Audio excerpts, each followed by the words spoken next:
মৌচাকের মার্কেটের সামনে কিছু মুচি বসতো। আমি ওই মুচিকে গিয়ে বললাম যে ভাই আপনি যদি একটু ফুরসত হন আপনি আমাকে দিয়েন, আমি ওই কাজটা চালাবো, আপনি যাই দেন আমি নিতে পারবো। উনি আমাকে শোয়ায় এনে আমার গলার উপরে দিয়ে বলছে যে তুই মা ডাক, নাহলে এখন তোকে আমি দেবো। আসসালামু আলাইকুম প্রিয় দর্শক এবং শ্রোতা, আল্লাহ আপনাদের সবার মঙ্গল করুক সেই শুভকামনা জানিয়ে শুরু করছি। নামটা একটু বলতে হবে আপনার প্রথমে। আমার নাম মোহাম্মদ মিজানুর রহমান। বয়স কত আপনার এখন? আমার এখন 61 ইয়ার্স রানিং। ওকে, দেখে মনে হয় না। আমাকে সবাই বলে দেখে মনে হয় না। আপনি যেখান থেকে যেভাবে বলতে কমফোর্ট ফিল করেন। পরিবার বাবা মা সহ আমরা থাকতাম, বেশ হাসি খুশি একটা পরিবার ছিল। বাবা সরকারি চাকরি করতেন আর বেশ ভালো চাকরি করতেন। আমরা তখন চট্টগ্রামে, আমি তখন ক্লাস 6-এ পড়ি। তো একদিন বাইরে থেকে খেলাধুলা করে আসলাম, আমার বড় বোন ছিল, বুবু বলে ডাকতাম। তো বড় বোনকে আমার মানে মনে হতো সেকেন্ড, মানে আমার মা আর একটা মা, ওই সবকিছু টেক কেয়ার করতো।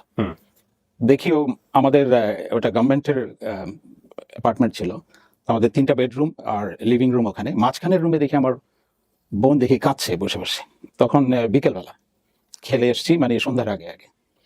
তো আমি বললাম বুবু কি হয়েছে, বলো কি হয়েছে। তো আমি জিজ্ঞেস করলাম, তো হঠাৎ করে আমাকে জড়িয়ে ধরে দেখি আরো হু হু করে কাঁদছে। আমি বললাম বলো না কি হয়েছে।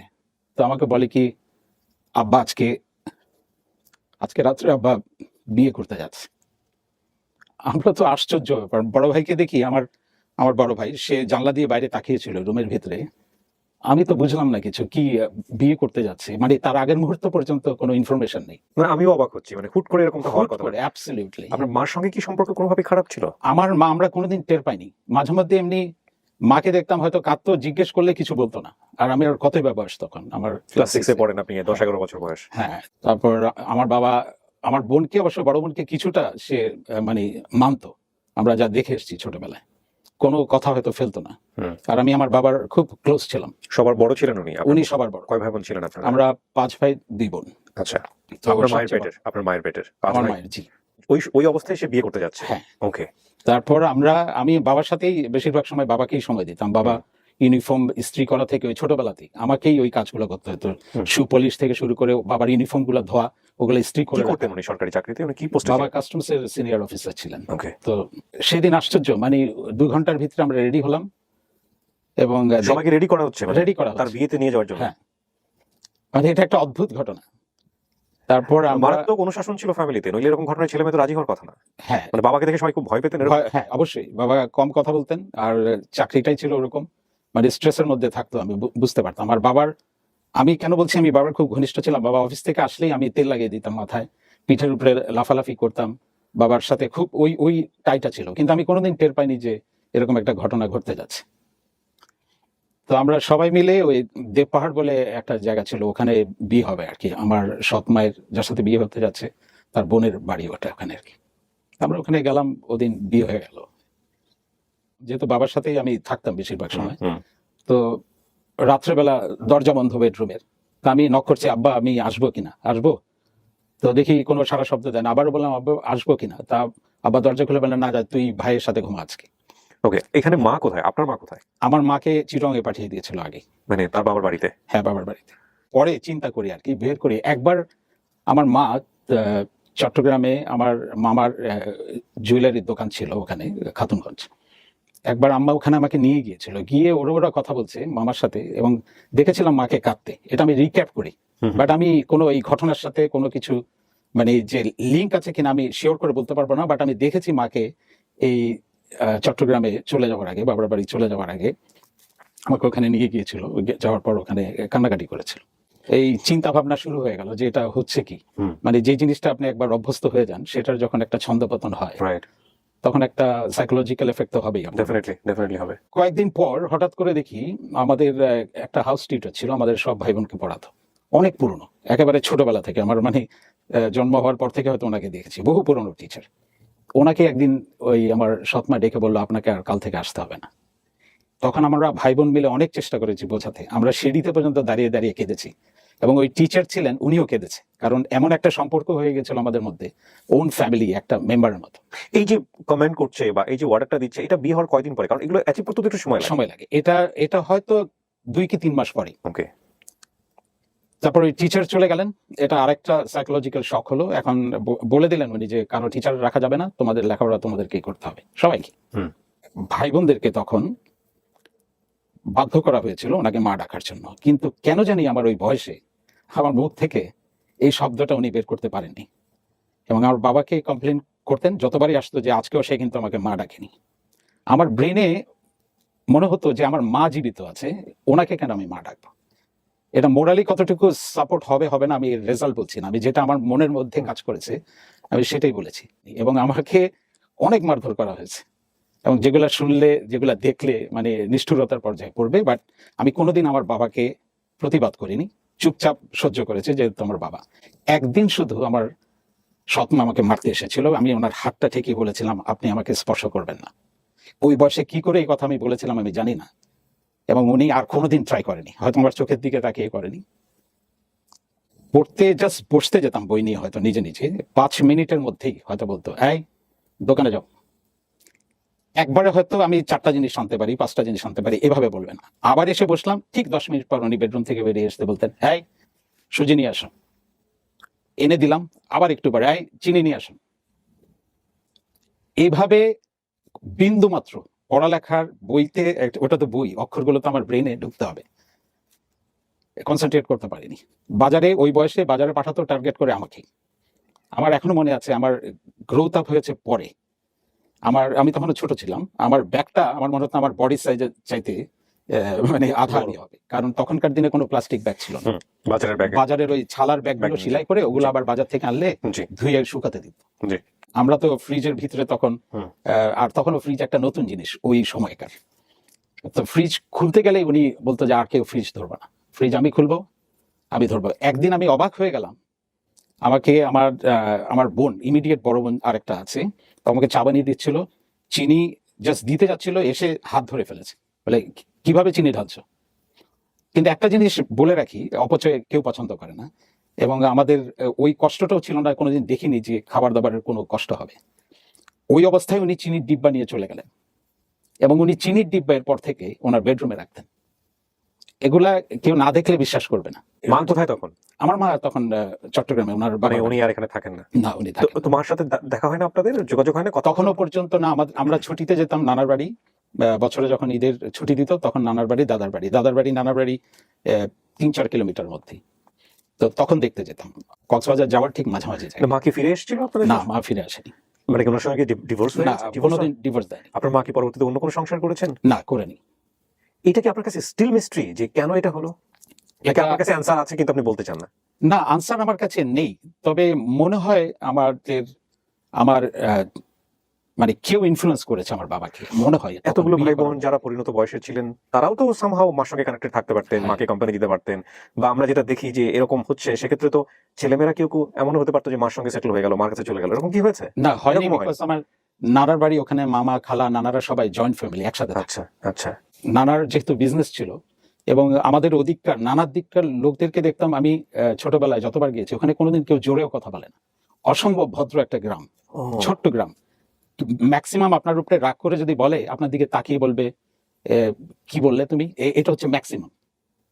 মানে এইটা জিনিস আমি কোনোদিন দেখিনি কারোর সাথে কেউ কথা বলেছে, কেউ তর্ক পর্যন্ত করেছে, শুধু একটা কথা বলে সরে যায় ওখান থেকে, পরে এসে কথা বলে। ওই ধরনের পরিবেশের একটা ফ্যামিলি থেকে মাকে নিয়ে এসছে, হয়তো নানারা এটা নিয়ে আর ঘাটাঘাটি করতে চায়নি। তারপরে এমনি আমার মানে আগে আমাদেরকে কিছু হাতে কিছু টিফিনের পয়সা দিত, সবাইকে দিত, সব বাচ্চাদেরকে দিত, স্কুলে যেত ওরা, হয়তো কিছু কিনে খেলো। তখন এই 3 কি 4 মাস পর থেকে উনি এই পয়সা দেওয়া বন্ধ করে দিলেন। তখন তো পয়সা দিত, 8 আনা দিত, 10 আনা দিত। বেশিরভাগ বাচ্চাদেরকে দেখলাম ওই ঝাঁকিতে করে আলতার আচার, তেঁতুলের আচার এগুলো নিয়ে আসতো, সব বাচ্চারা টিফিনের মধ্যে ঝাঁপিয়ে পড়তো। আর কতগুলা আইসক্রিম বিক্রি করতো গোল গোল করে, আর কিছু রসগোল্লার মতো কিছু মিষ্টিও ছিল, ওগুলো খুব ফেভারিট ছিল বাচ্চাদের, ওগুলাই আমরা খেতাম টিফিনের সময়। ওগুলো বন্ধ হয়ে গেল। এর পরবর্তী পর্যায়ে বেতন দেওয়া বন্ধ করে দিল। কি বলেন? হ্যাঁ, স্কুলের কোনো বেতন দিবে না উনি। বাবা কেন এরকম করছিল আমি ঠিক জানি না। একবার স্কুল থেকে যখন নোটিশ পাঠিয়ে দিল, যে ওরা স্কুলের মানুষজন জানতো, যেহেতু স্মল কমিউনিটি, আমাদের স্কুলটা ছিল আমার বাসার থেকে 2 কিলোমিটার দূরে, তো প্রায় 4 কি 5 মাস পরে ওনারা, পরীক্ষার আগে বোধহয়, ওনারা বাসার মধ্যে নোটিশ পাঠিয়েছেন যে এটা তোমার বাবাকে দিও। তো আমার বাবাকে আমি দিয়েছিলাম ওই কাগজটা পরে। আমার বাবা প্রথমে বললো যে এত টাকা বেতন বাকি কিভাবে, কি হলো। হ্যাঁ, সাথে সাথে তখন আমার সৎমা বললো যে না, আমি ইচ্ছা করে দিই না, ওর দুষ্টুমি বেড়ে গেছে, ও কোনো কথাই শোনে না, সো আমি দিব না, ওকে কোনো বেতন দিব না। পরে এর মধ্যে আমার বড় বোনের তখন বিয়ে হয়ে গেছে মাত্র, কারণ আমার মনে হয় চেয়েছিল যে এই আমার বড় বোনকে উনি যত তাড়াতাড়ি বিদায় করে দেয় ওনার জন্য সুবিধা হয়, এদেরকে হয়তো কন্ট্রোল করা। তখন আমার বড় ভাই আসলো, এসে বললো যে আব্বা বেতনটা দিয়ে দেন ওর, নাহলে তো পরীক্ষা দিতে পারবে না। তো অনেক অনুনয় বিনয় করে পরে বাবা তখন দিল আর কি ওই বেতনটা, জাস্ট স্কুলের সব বেতন পরিশোধ করা। এইভাবে ঠেকে ঠেকে ঠেকে ঠেকে আমি শুধু ভাবছিলাম ওই সময় যে আমি যদি কোনো রকমে ম্যাট্রিক পরীক্ষা দিতে পারি তাহলে আমি হয়তো কিছু একটা করতে পারবো, কারণ ক্লাস 7, 8, 9 এটার তো কোনো ভ্যালু নেই।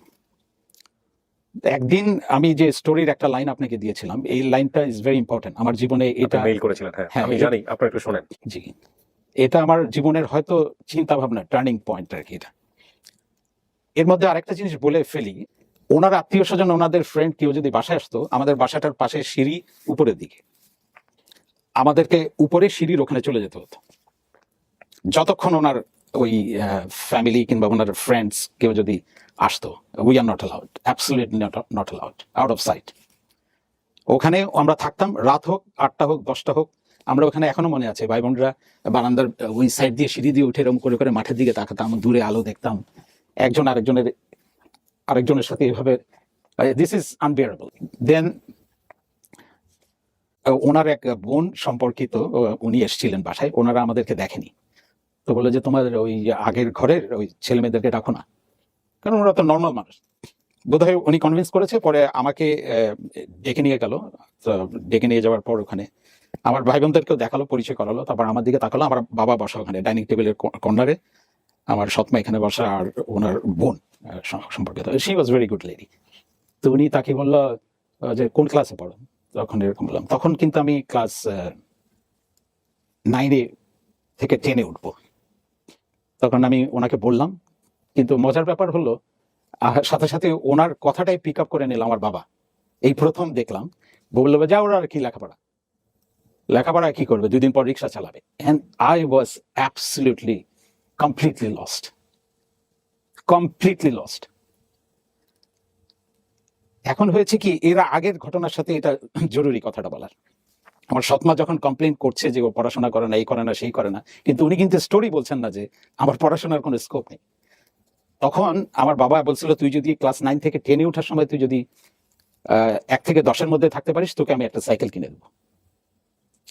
আমার যতটুকু সময় আছে, মানে যতটুকু সময় পেয়েছিলাম, আমি রাত দিন খেটে আমার মনে হয় যতগুলো বই যেভাবে মুখস্থ করা যায় সব করে ফেলেছিলাম। কিভাবে আমার ব্রেনে স্টোর হয়েছিল আমি জানি না, বাট করে ফেলেছিলাম। And it was miracle. যখন রেজাল্ট বের হলো ক্লাসে, আই ওয়াজ ফার্স্ট। কিন্তু বাবাকে এই রেজাল্ট আমি বলতে পারছিলাম না, কারণ একটা মানুষকে আপনি যখন অ্যাপ্রোচ করবেন, এই অ্যাপ্রোচের একটা সময় তো দিতে হবে। কারণ আসতেন, ধামধুম করে চলে গেলেন, বেডরুমে ঢুকে গেলেন, ওয়াশরুমে গেলেন, খাওয়া দাওয়া করলেন, সুযোগ পাচ্ছিলাম না। উনি যখন এই খালা যখন জিজ্ঞেস করলেন, তখন আমি যখন বললাম যে আমি 9 থেকে আমি 10-এ উঠেছি, তো উনি বললেন কোন ইয়েতে সাবজেক্ট নিয়েছে, আমি বললাম সায়েন্স। তো উনি বললেন যে কোনো প্লেস পেয়েছো, আমি বললাম জি, আমি ফার্স্ট হয়েছি। আমার বাবা তখন চিৎকার করলো, এখনো তুই মিথ্যা কথা বলিস, যা এখান থেকে, যা বেরো এখান থেকে। আমি চলে গেলাম আমি ওখান থেকে। ওনারা বিশ্বাস করেননি যে মানুষটাকে আমি চিনি, যে আমার জন্মদাতা, আর আজকে যেই কাজটা উনি করেছেন আমি ওনাকে চিনতে পারছি না আসলে। ওই বয়সে, ওই মুহূর্তে, তখন আমার কত 14 বছর, 14 থেকে 15, 14 থেকে 15 কথা হবে। সেই দিন ওই ইনফরমেশনটা ব্রেনে ঢুকেছে, ঢোকার পর শুধু আল্লাহ করছি, আল্লাহ ম্যাট্রিকটা পর্যন্ত তুমি আমাকে ধৈর্য দাও, শুধু ম্যাট্রিকটা অন্তত পাস করি, একটা সার্টিফিকেট অন্তত থাক যে আমি কিছু একটা করি। কোনো প্লেস পজিশন এগুলো নিয়ে আমার মাথা ব্যথা নেই। ওটা নিয়েছিলাম, ওটা বাবা বলেছিল, বাবাকে প্রুফ করতে যে আমি তোমার ছেলে, আমি পারবো, আমি সত্যিই পারবো। আপনি সবার ছোট ছিলেন? না, আমি ছিলাম 4 নম্বরে। তারপর আরো যে ছোটগুলো ছিল তাহলে তাদের অবস্থা কি ছিল? কারো অবস্থা ভালো না, কিন্তু আমি আমার স্টোরি বলছি এই কারণে, বিকজ আমার প্রতি মেইন টার্গেট, উনি কোনোদিন মা ডাকাতে পারেনি। ওরা সবাই মা ডাকতো, সবাই ডাকতো। ওরা ওই 1 সপ্তাহের ভিতরে ওরা অ্যাডপ্ট করে নিয়েছে। ঠিক ম্যাট্রিক পরীক্ষার আগে, বোধহয় 2 মাস আগে, আমার চিকেন পক্স হলো। বাট চিকেন পক্স যে হলো, আমাদের বডিতে তো কিছু নেই। তখন আমি খাবার দাবার তো সবকিছু একেবারে লিমিট। সকালবেলা রুটি চিনির একটু করে দিয়ে রুটি রোল করে 1 কাপ চা খেয়ে চলে যেতে হতো। দুপুরবেলা খাবার ঠিক নাই, কারণ স্কুলে থাকতাম। রাত্রে এসে ভাত ডাল, হয়তো একটা সবজি। আর ডাইনিং টেবিলটা ছিল একই ডাইনিং টেবিল, কিন্তু লেফট দিকে বসতো, আমরা এদিকে বসতাম, আমার বাবা বসতেন, আমার সৎমা এখানে বসতেন। এটা কমপ্লিটলি ডিফারেন্ট ওয়ার্ল্ড। ওখানে everything is normal, like fish, meat, vegetables, rice, whatever, like every day is a different menu. কিন্তু এইখানে এই সাইডটা ইজ ডিফারেন্ট। এগুলো হয় আসলে? এগুলো হয়েছে। মানে আমি একটা কথা আছে, জি। খুব বিখ্যাত একজন মানুষ বলেছিলেন যে তুমি ততটুকুই জানো যতটুকু তুমি অভিজ্ঞতা অর্জন করেছো, তার বাইরের ওয়ার্ল্ড সম্পর্কে তুমি জানো না, but you have to believe যে তার বাইরের ওয়ার্ল্ডটা অনেক বড়। অনেক বড়। আমার জীবনে কোনোদিন আমি এই ধরনের অভিজ্ঞতা ফেস করিনি, দ্যাটস ওয়াই আমার কাছে মনে হচ্ছে যে আমি কি গল্প শুনছি। এমনও দিন গেছে যে শুধুমাত্র ডাল আর রুটি এই সাইডে, আর এমনিতে মেজরিটি হয়তো রাইস হলে যে কোনো একটা কিছু হতো, অনলি ওয়ান আইটেম। আমার হঠাৎ করে ওই অবস্থায় ম্যাট্রিকের ঠিক 2 মাস হবে, 2 মাস আগে চিকেন পক্স হয় যে এমন চিকেন পক্স যে 1 মিলিমিটার জায়গা নেই, প্রচন্ড জ্বর। যখনই এটা লোকেট করলো তখন আমার সৎমা আমাকে, আমাদের বারান্দা ছিল, আমাকে বারান্দাতে শিফট করে দিল ওখানে, মানে রুমের বাইরে, ওটা বারান্দা। ওই বারান্দার ভিতরে আমি, আমার মনে আছে ছোট পিঁড়ি ছিল, একটা পিঁড়ি দিয়েছিল, ওই পিঁড়ির মধ্যে মাথা রাখতাম, ওখানে ঘুমাতাম। কি বলেন? ওখানে ঘুমাতাম ওই বারান্দায়। এবং আমার মনে পড়ে আমার 3 কি 4 দিন আমার মনে হয় বেহুশের মতো অবস্থা ছিল। আমার ভাই বোনরা কাঁদতো। দরজা খুলে ওরা জাস্ট দরজাটা খুলে ওদিক দিয়ে বারান্দার মধ্যে এভাবে থালার মধ্যে খাবার দিত।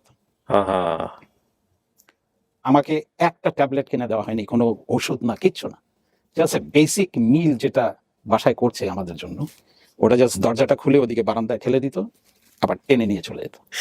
আপনার অন্যান্য ভাই বোনরা তো চাইলে করতে পারতো, তারা কেন করেনি? ওদের ক্ষমতা ছিল না, কারণ আচ্ছা। বাবা অনেক পাওয়ারফুল ছিলেন। কারণ একটা পাওয়ারফুল মানুষের সামনে ফেস করা এত ইজি না, এত ইজি না, ওই ওই অবস্থায় না। বড় বোনটা থাকলে যতদিন ছিল একটু কমফোর্ট জোনে আমরা ছিলাম। আমি নিজে নিজেই সুস্থ হয়ে গেলাম ন্যাচারালি, ইমিউন সিস্টেম হয়তো ডেভেলপ করেছে, করে নিজে নিজেই ভালো হলাম, কিন্তু উইকনেসটা রয়ে গেল। তো এই ধকলটা, আমি কোনো ঠিক মতো লেখাপড়াও করতে পারিনি। যতটুকু সময় পেয়েছি সম্ভবত 1 থেকে 1.5 মাস হয়তো আমি নিজে বই পড়ে চেষ্টা করেছি, কিন্তু তার মধ্যে ওই ইন্টারফারেন্স তো আছেই ওগুলোর মধ্যে। আরেকটা জিনিস বলি এখানে, আমার সৎমা ঘরে আসার পরে কোনোদিন উনি কোনো বই কিনে দেননি। আমার কি করতে হতো, আমার ফ্রেন্ডদেরকে ধরে, তাদের সিনিয়র ভাই বোনকে ধরে, তাদের পুরনো বইগুলা যেগুলো আছে ওগুলা নিয়ে এসে পড়তাম। এগুলো একদম অ্যাবসলিউটলি লাইক প্রত্যেক বছর এরকম হচ্ছে যে ধার করা বই নিয়ে এসে পড়ছি।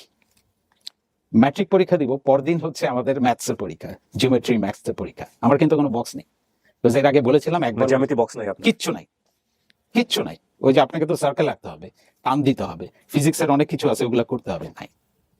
আমি যখন করতাম, নিচের তলায় এক আপু ছিলেন, ওই আপু থেকে আমি মাঝে মধ্যে নিয়ে আসতাম, কিন্তু ওই দিন ওই আপুকেও পাই না, আপুও নাই পরীক্ষার দিন নিচের তলায়। জিওমেট্রি বক্স ছাড়া আমি পরীক্ষা দিতে গিয়েছি যে কোনো ফ্রেন্ডের কাছ থেকে হাতে পায়ে ধরে পাশের থেকে শেয়ার করে হয়তো করবো, এইভাবে আমি পরীক্ষা দিয়েছি ম্যাট্রিক। আমি নিজেও জানি না আমি পাস করবো না ফেল করবো। রেজাল্ট বের হলো এবং আমি নিজেই অবাক হলাম। তখন বলতো 2nd division, higher 2nd division, এভাবে বলতো। দেখি আমি হায়ার 2nd ডিভিশন পেয়েছি সায়েন্স থেকে। হ্যাঁ, সায়েন্স থেকে। তো আমি অবাক হয়ে গেলাম নিজেই। এই সার্টিফিকেট নিয়ে আমি তখন আমাদের চিটংয়ে বেস্ট ছিল চিটং কলেজ, তার সবচেয়ে ভালো ছিল আর কি। গেলাম, ঢুকলাম ভেতরে। হয়েছে কি, আমার চুল ছিল অনেক লম্বা। এটাও একই কাহিনী, উনি কবে আমাকে চুল কাটার পয়সা দিয়েছেন কারো ওনার মনে নেই। আমি কি করতাম, চুল ছিল লম্বা, আমার বেশ সিল্কি চুল ছিল, আমি নিজে নিজে বোনদেরকে দিয়ে বলতাম একটু পর্যন্ত কাটো, একটু পর্যন্ত কাটো, এইভাবে কেটে কেটে আমার চুল ছিল এই পর্যন্ত লম্বা। কোনো আঁচড়ানো নাই, কিচ্ছু নাই, এখনো ওই অভ্যাস। আমি কোনোদিন চুল আঁচড়াই না, হয়তো আমি 50 ইয়ার্স চুল আঁচড়াই না। আমি গোসল করি হাত দিয়ে জাস্ট হাত দিয়ে যাস, আমি কখনো চুল আঁচড়াই না, আমার কোনো চিরুনি নাই, ব্রাশ নাই, কিছু নেই। আমি ঢুকলাম, টিচাররা আমার দিকে তাকালো যে একটা ছেলে এখানে শহরের নামকরা কলেজে ভর্তি হতে এসছে, ওর যে বেশবাসের কথাতে দেখেন, আমি বললাম না যে কত কিছু মনে পড়ে। উনি লাস্ট আমাদেরকে কাপড় দিয়েছিলেন, আমি তখন বললাম যে ক্লাস 6-এ যখন, একবার শুধু সম্ভবত ঈদের মধ্যে উনি কাপড় দিয়েছিলেন, মানে একটা প্যান্ট একটা শার্ট। এর পরবর্তী যতদিন পর্যন্ত আমি বাসায় ছিলাম ম্যাট্রিক পর্যন্ত কোনো কাপড় কিনে দেয়নি। How do you manage? ওটাই বলছি, কাপড়ের তখনকার দিনে যারা প্যান্ট পরতো, এমনিতে আমাদের ছিল বেশিরভাগ ফ্যামিলির এই 2টো প্যান্ট 2টো শার্ট থাকতো, একটা কি 2টা লুঙ্গি থাকতো না, একটা পায়জামা থাকতো, একটা পাঞ্জাবি থাকতো। এটা ছিল একটা একেবারে নর্মাল যে কোনো একটা ফ্যামিলির বাচ্চা।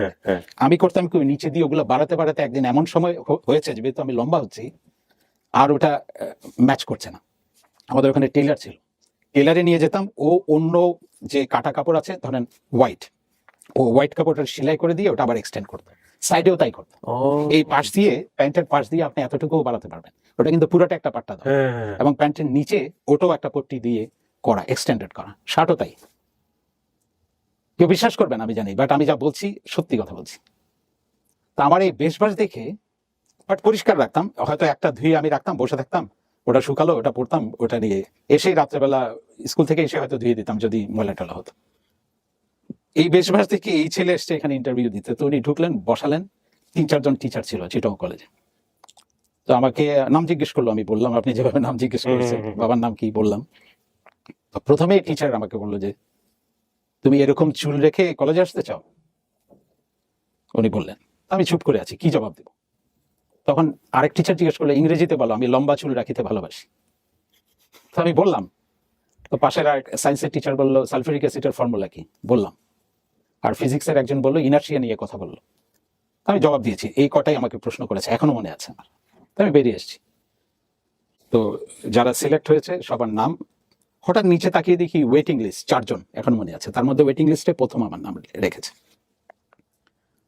তো আলটিমেটলি আমার আর চিটং কলেজে যাওয়া হয়নি, বিকজ ওরা আমাকে আর ডাকেনি। তখন ওই টাইম চলে গেল, তখন আমি কি করব, আমাকে তো একটা কলেজে ভর্তি হতে হবে। তো আমি সিটি কলেজে ভর্তি হয়ে গেলাম। কত সালে ভর্তি হলেন? এটা আমি তো ম্যাট্রিক করেছি 75-এ। আচ্ছা, তার মানে তাহলে 76 সেশন। 76-এর সেশন ওখানে। তো বাসায় আসলাম, বাসায় এসে ওই রুটিনে আমরা অভ্যস্ত হয়ে গেছি কোরবানি ঈদের দিন। আর সেই ভোর থেকে অন্ধকার থাকতে আমরা তখন উঠতাম। আর মাংস কাটা এত ইজি না কিন্তু, মানে আপনার এমনি খিদা লাগবে। তো আমরা নামাজে গেলাম, নামাজ থেকে এসে মাংস কাটাকাটি করলাম। প্রথম ওই যে ফাতেহার মাংস বলে না, ওগুলা রান্না হতে প্রায় 1টা বেজে যায়, 1টা-1.5টা বেজে যায়। তো ওটা রান্না হয়েছে, আমি তাড়াহুড়া করে গোসল করে আসলাম, ভাই বোনরা সব খেতে বসছে, বাবা মা সহ। এর মধ্যে আমার এক স্কুলের ফ্রেন্ড, আমার খুবই ঘনিষ্ঠ ফ্রেন্ড, গোসল করার পর খিদাটা আরো বেড়ে গেছে। আর মাংস রান্না হয়েছে, কোরবানির মাংস, ওটার ফ্লেভারই তো ডিফারেন্ট। তো আমি জাস্ট বসেছি, আমার এক বন্ধু স্কুলের, সে আমাকে যে শার্টটা দিল, হালকা গ্রিন রঙের একটা শার্ট, কারণ ওরা জানে আমার যে কাপড় চোপড়ের যে অবস্থা। তো ও আমাকে দিয়েছিল, বলে যে তুই এটা ঈদের দিন পরিস, তুই এটা রাখ, তুই এটা পরিস। তো আমি এটা নিয়ে এসেছিলাম। এসে তো আমি ওটা গায়ে দিয়ে ডাইনিং টেবিলে ওখানে বসেছি। বসে জাস্ট রুটিটা ছিঁড়ে মাংসটা মানে বাটি থেকে নিব, আমার সৎ মা বলে কি, এই এটা কার শার্ট? আমি তাকে বললাম যে আমার এক বন্ধু দিয়েছে। বলে বন্ধু দিয়েছে আর তুমি শার্টটা গায়ে দিয়ে দিলা? আমি বলছি জি, আজকে ও দিয়েছে, তো তো আজকে পরে ওর বাসায় যাবো আর কি। খোলো এখন, শার্ট খোলো। আমার বাবাকে বলে যে দেখলা ছেলে কিরকম বেয়াদব, আমি তোমাকে বলছি না, ও আমাদেরকে অপমান করছে, মানুষ থেকে শার্ট চেয়ে নিয়ে এসে সে গায়ে দিচ্ছে, মানুষ কি ভাববে দেখো। আমার বাবার কি জানি হলো, হঠাৎ করে উনি উঠে, আমার বাবা তখন কাঠের খড়ম পড়তেন, ওটা ঠক ঠক শব্দ হতো, ওই টেবিলে ওই খাওয়ার ওই অবস্থার মধ্যে আমাকে মারতে মারতে মারতে মারতে নিচে। আমার ভাই বোনরা ধরে রাখতে পারতেছে না বাবাকে। আব্বা ছেড়ে দাও, আব্বা, আব্বা আজকে ঈদের দিন, আব্বা ছেড়ে দাও, আব্বা ও সকাল থেকে অনেক কাজ করছে, আব্বা ছেড়ে দাও না। এক সময় দেখি আমার মুখ ফেটে রক্ত বেরোচ্ছে, আমার মানে I can see my own blood actually. কিন্তু আশ্চর্য কি জিনিস কি জানেন, আমি কিন্তু কোনো কান্নাকাটি করিনি। এবং একটা পেইন যখন হিট হয় না, একটু পরে আর আপনি কোনো পেইনও ফিল করবেন না। এটা যে কি জিনিস আমি নিজেও জানি না, কিন্তু রক্ত পড়তেছে আমি দেখছি। আমি উঠে গেলাম, শার্টটা ছিঁড়ে গেছে। এই তখন আমার মাথার ভিতরে ইনফরমেশনটা আসলো যে না, এখানে আর থাকা যাবে না। তখন আমি উঠে হেঁটে জাস্ট ডাইনিং টেবিল ক্রস করে আমাদের মেইন দরজাটা খুলে আমি বাইরে বেরিয়ে যাব। তখন আমার সৎমা চিৎকার করে বলতেছে, একটা পা যদি ঘরের বাইরে তুমি দিছো এই অবস্থায়, কারণ উনি দেখেছে আমার শার্ট ছেঁড়া রক্তাক্ত অবস্থায়, তুমি আর জীবনে এই বাসায় ঢুকতে পারবে না। আমার বাবা তখন, মানে একটা মানুষ কি করে বদলে যেতে পারে, একেবারে নর্মাল, মানে উনি ঠিক খাবার টেবিলে বসা, আবার রিটার্ন করে বলে যাক যাক বাইরে যাক, কি আর করবে, 2-4 দিন বাইরে থাকবে, না খেয়ে তখন কুকুরের মতো ঘুরবে, তারপর না হয় রিক্সা চালাবে, ছেড়ে দাও, ঠিকই বাসায় আসবে দেখবা। এই কথা শুনে আমি ব্যাক করলাম। এই প্রথম বাবার সাথে আমি কোনোদিন, বাবা এত, অন্তত আমি বলতে পারি 1000 টাইম অন্তত উনি আমাকে হিট করেছেন, কিন্তু কোনোদিন একটা কথা বলিনি যে ঠিক আছে তুমি আমাকে মেরে ফেলতে চাইলে মেরে ফেলো। এমনও দিন গেছে আপনি আশ্চর্য হবেন, মা ডাকানোর জন্য, এটা আমি জানি না, আপনি যদি চান এডিট করতে পারেন, উনি আমাকে শোয়ে দা এনে বটি এনে আমার গলার উপরে দিয়ে বলছে যে তুই মা ডাক, নাহলে এখন তোকে আমি দেবো। এটা যদি চান আপনি এডিট করতে পারেন, বাট দিস ইজ ট্রু। বলিনি আমি সে জবাই করে দাও তুমি, কোনো অসুবিধা নেই। এই প্রথম আমি ওনাকে ব্যাক করে বাবাকে বললাম, বাবা তোমার রক্ত যদি আমার মধ্যে থাকে আমি রিক্সা চালাবো না, দেখবা একদিন আমি কিছু হয়ে তোমার সামনে এসে দাঁড়াবো। সরি, আমি একটু ইমোশনাল হয়ে যাচ্ছি, নো প্রবলেম। এবং জি বাবাকে এত পছন্দ করতে, উনি বলে যা যা বের হয়ে যা, আমার চোখ সামনে থেকে চলে যা। আর কি থাকে আপনার বলেন, কিচ্ছু থাকে না। বাস বের হয়ে গেলাম, বের হয়ে 76 সাল। ছিয়াত্তর সালে 76 সালে। পকেটে টাকা পয়সা কিছু ছিল? কিচ্ছু না, অ্যাবসলিউটলি কিছু না। ওই বন্ধুটার কাছে গেলাম, ওই বেশ ওদেরও প্রায় 2-2.5 কিলোমিটার দূরে, ওরা বেশ রিনোন ফ্যামিলি ওই চট্টগ্রামের। ওকে ওই অবস্থায় গেলাম। ওরা তো ওই ঈদের দিন আমাকে এই রক্তাক্ত অবস্থায় দেখে ওই বন্ধুরা মানে মাথা খারাপ হয়ে গেল। ওর বাবা মা ছুটে আসলো, বলে যে চলো এখন এটার ব্যবস্থা করছি। আমি বলছি না, যে চাচা কিছু করার দরকার নেই, কিছু করেন না, কিছুই বলার দরকার নেই। তখন ওই বন্ধুর সাথে আমি 2-1 দিন ওখানে থাকলাম। তো বন্ধুটা, আমি বললাম যে আমি এখানে চিটগাং শহরে আর থাকবো না। তো আমি থাকবো না, আমি এক কাজ করি, আমি স্কুলে যাই, স্কুলে গিয়ে, কারণ তখন তো বন্ধ, ঈদের বন্ধ, যদি যেভাবে পারি প্রফেশনাল সার্টিফিকেট আর কিছু একটা আমাকে কাগজটা নিয়ে আমি ঢাকায় চলে যাবো। তো ওরা জিজ্ঞেস করেছে ঢাকায় কে আছে, আমি বলছি না কেউ নাই, বাট আমি আইল ফাইন্ড সামথিং, মানে আমি ওখানে যাই, দেখি, আমি কিচ্ছু জানি না, কারণ এখানে আমার থাকতে ইচ্ছা করছে না, এই সিটিতে আমি আর থাকবো না। তখন আমার বন্ধু যখন দেখলো যে আসলে আমি চলে যাব, তখন ও আমাকে কয়েকটা কাপড় চোপড় দিল, তারপর আমার হাতে কিছু টাকা দিল। টাকা দিয়ে বলে যে তুই ট্রেনে করে চলে যা। তাহলে এই ট্রেনে টিকিট কাটার পরে আমার পকেটে তখন 167 টাকা।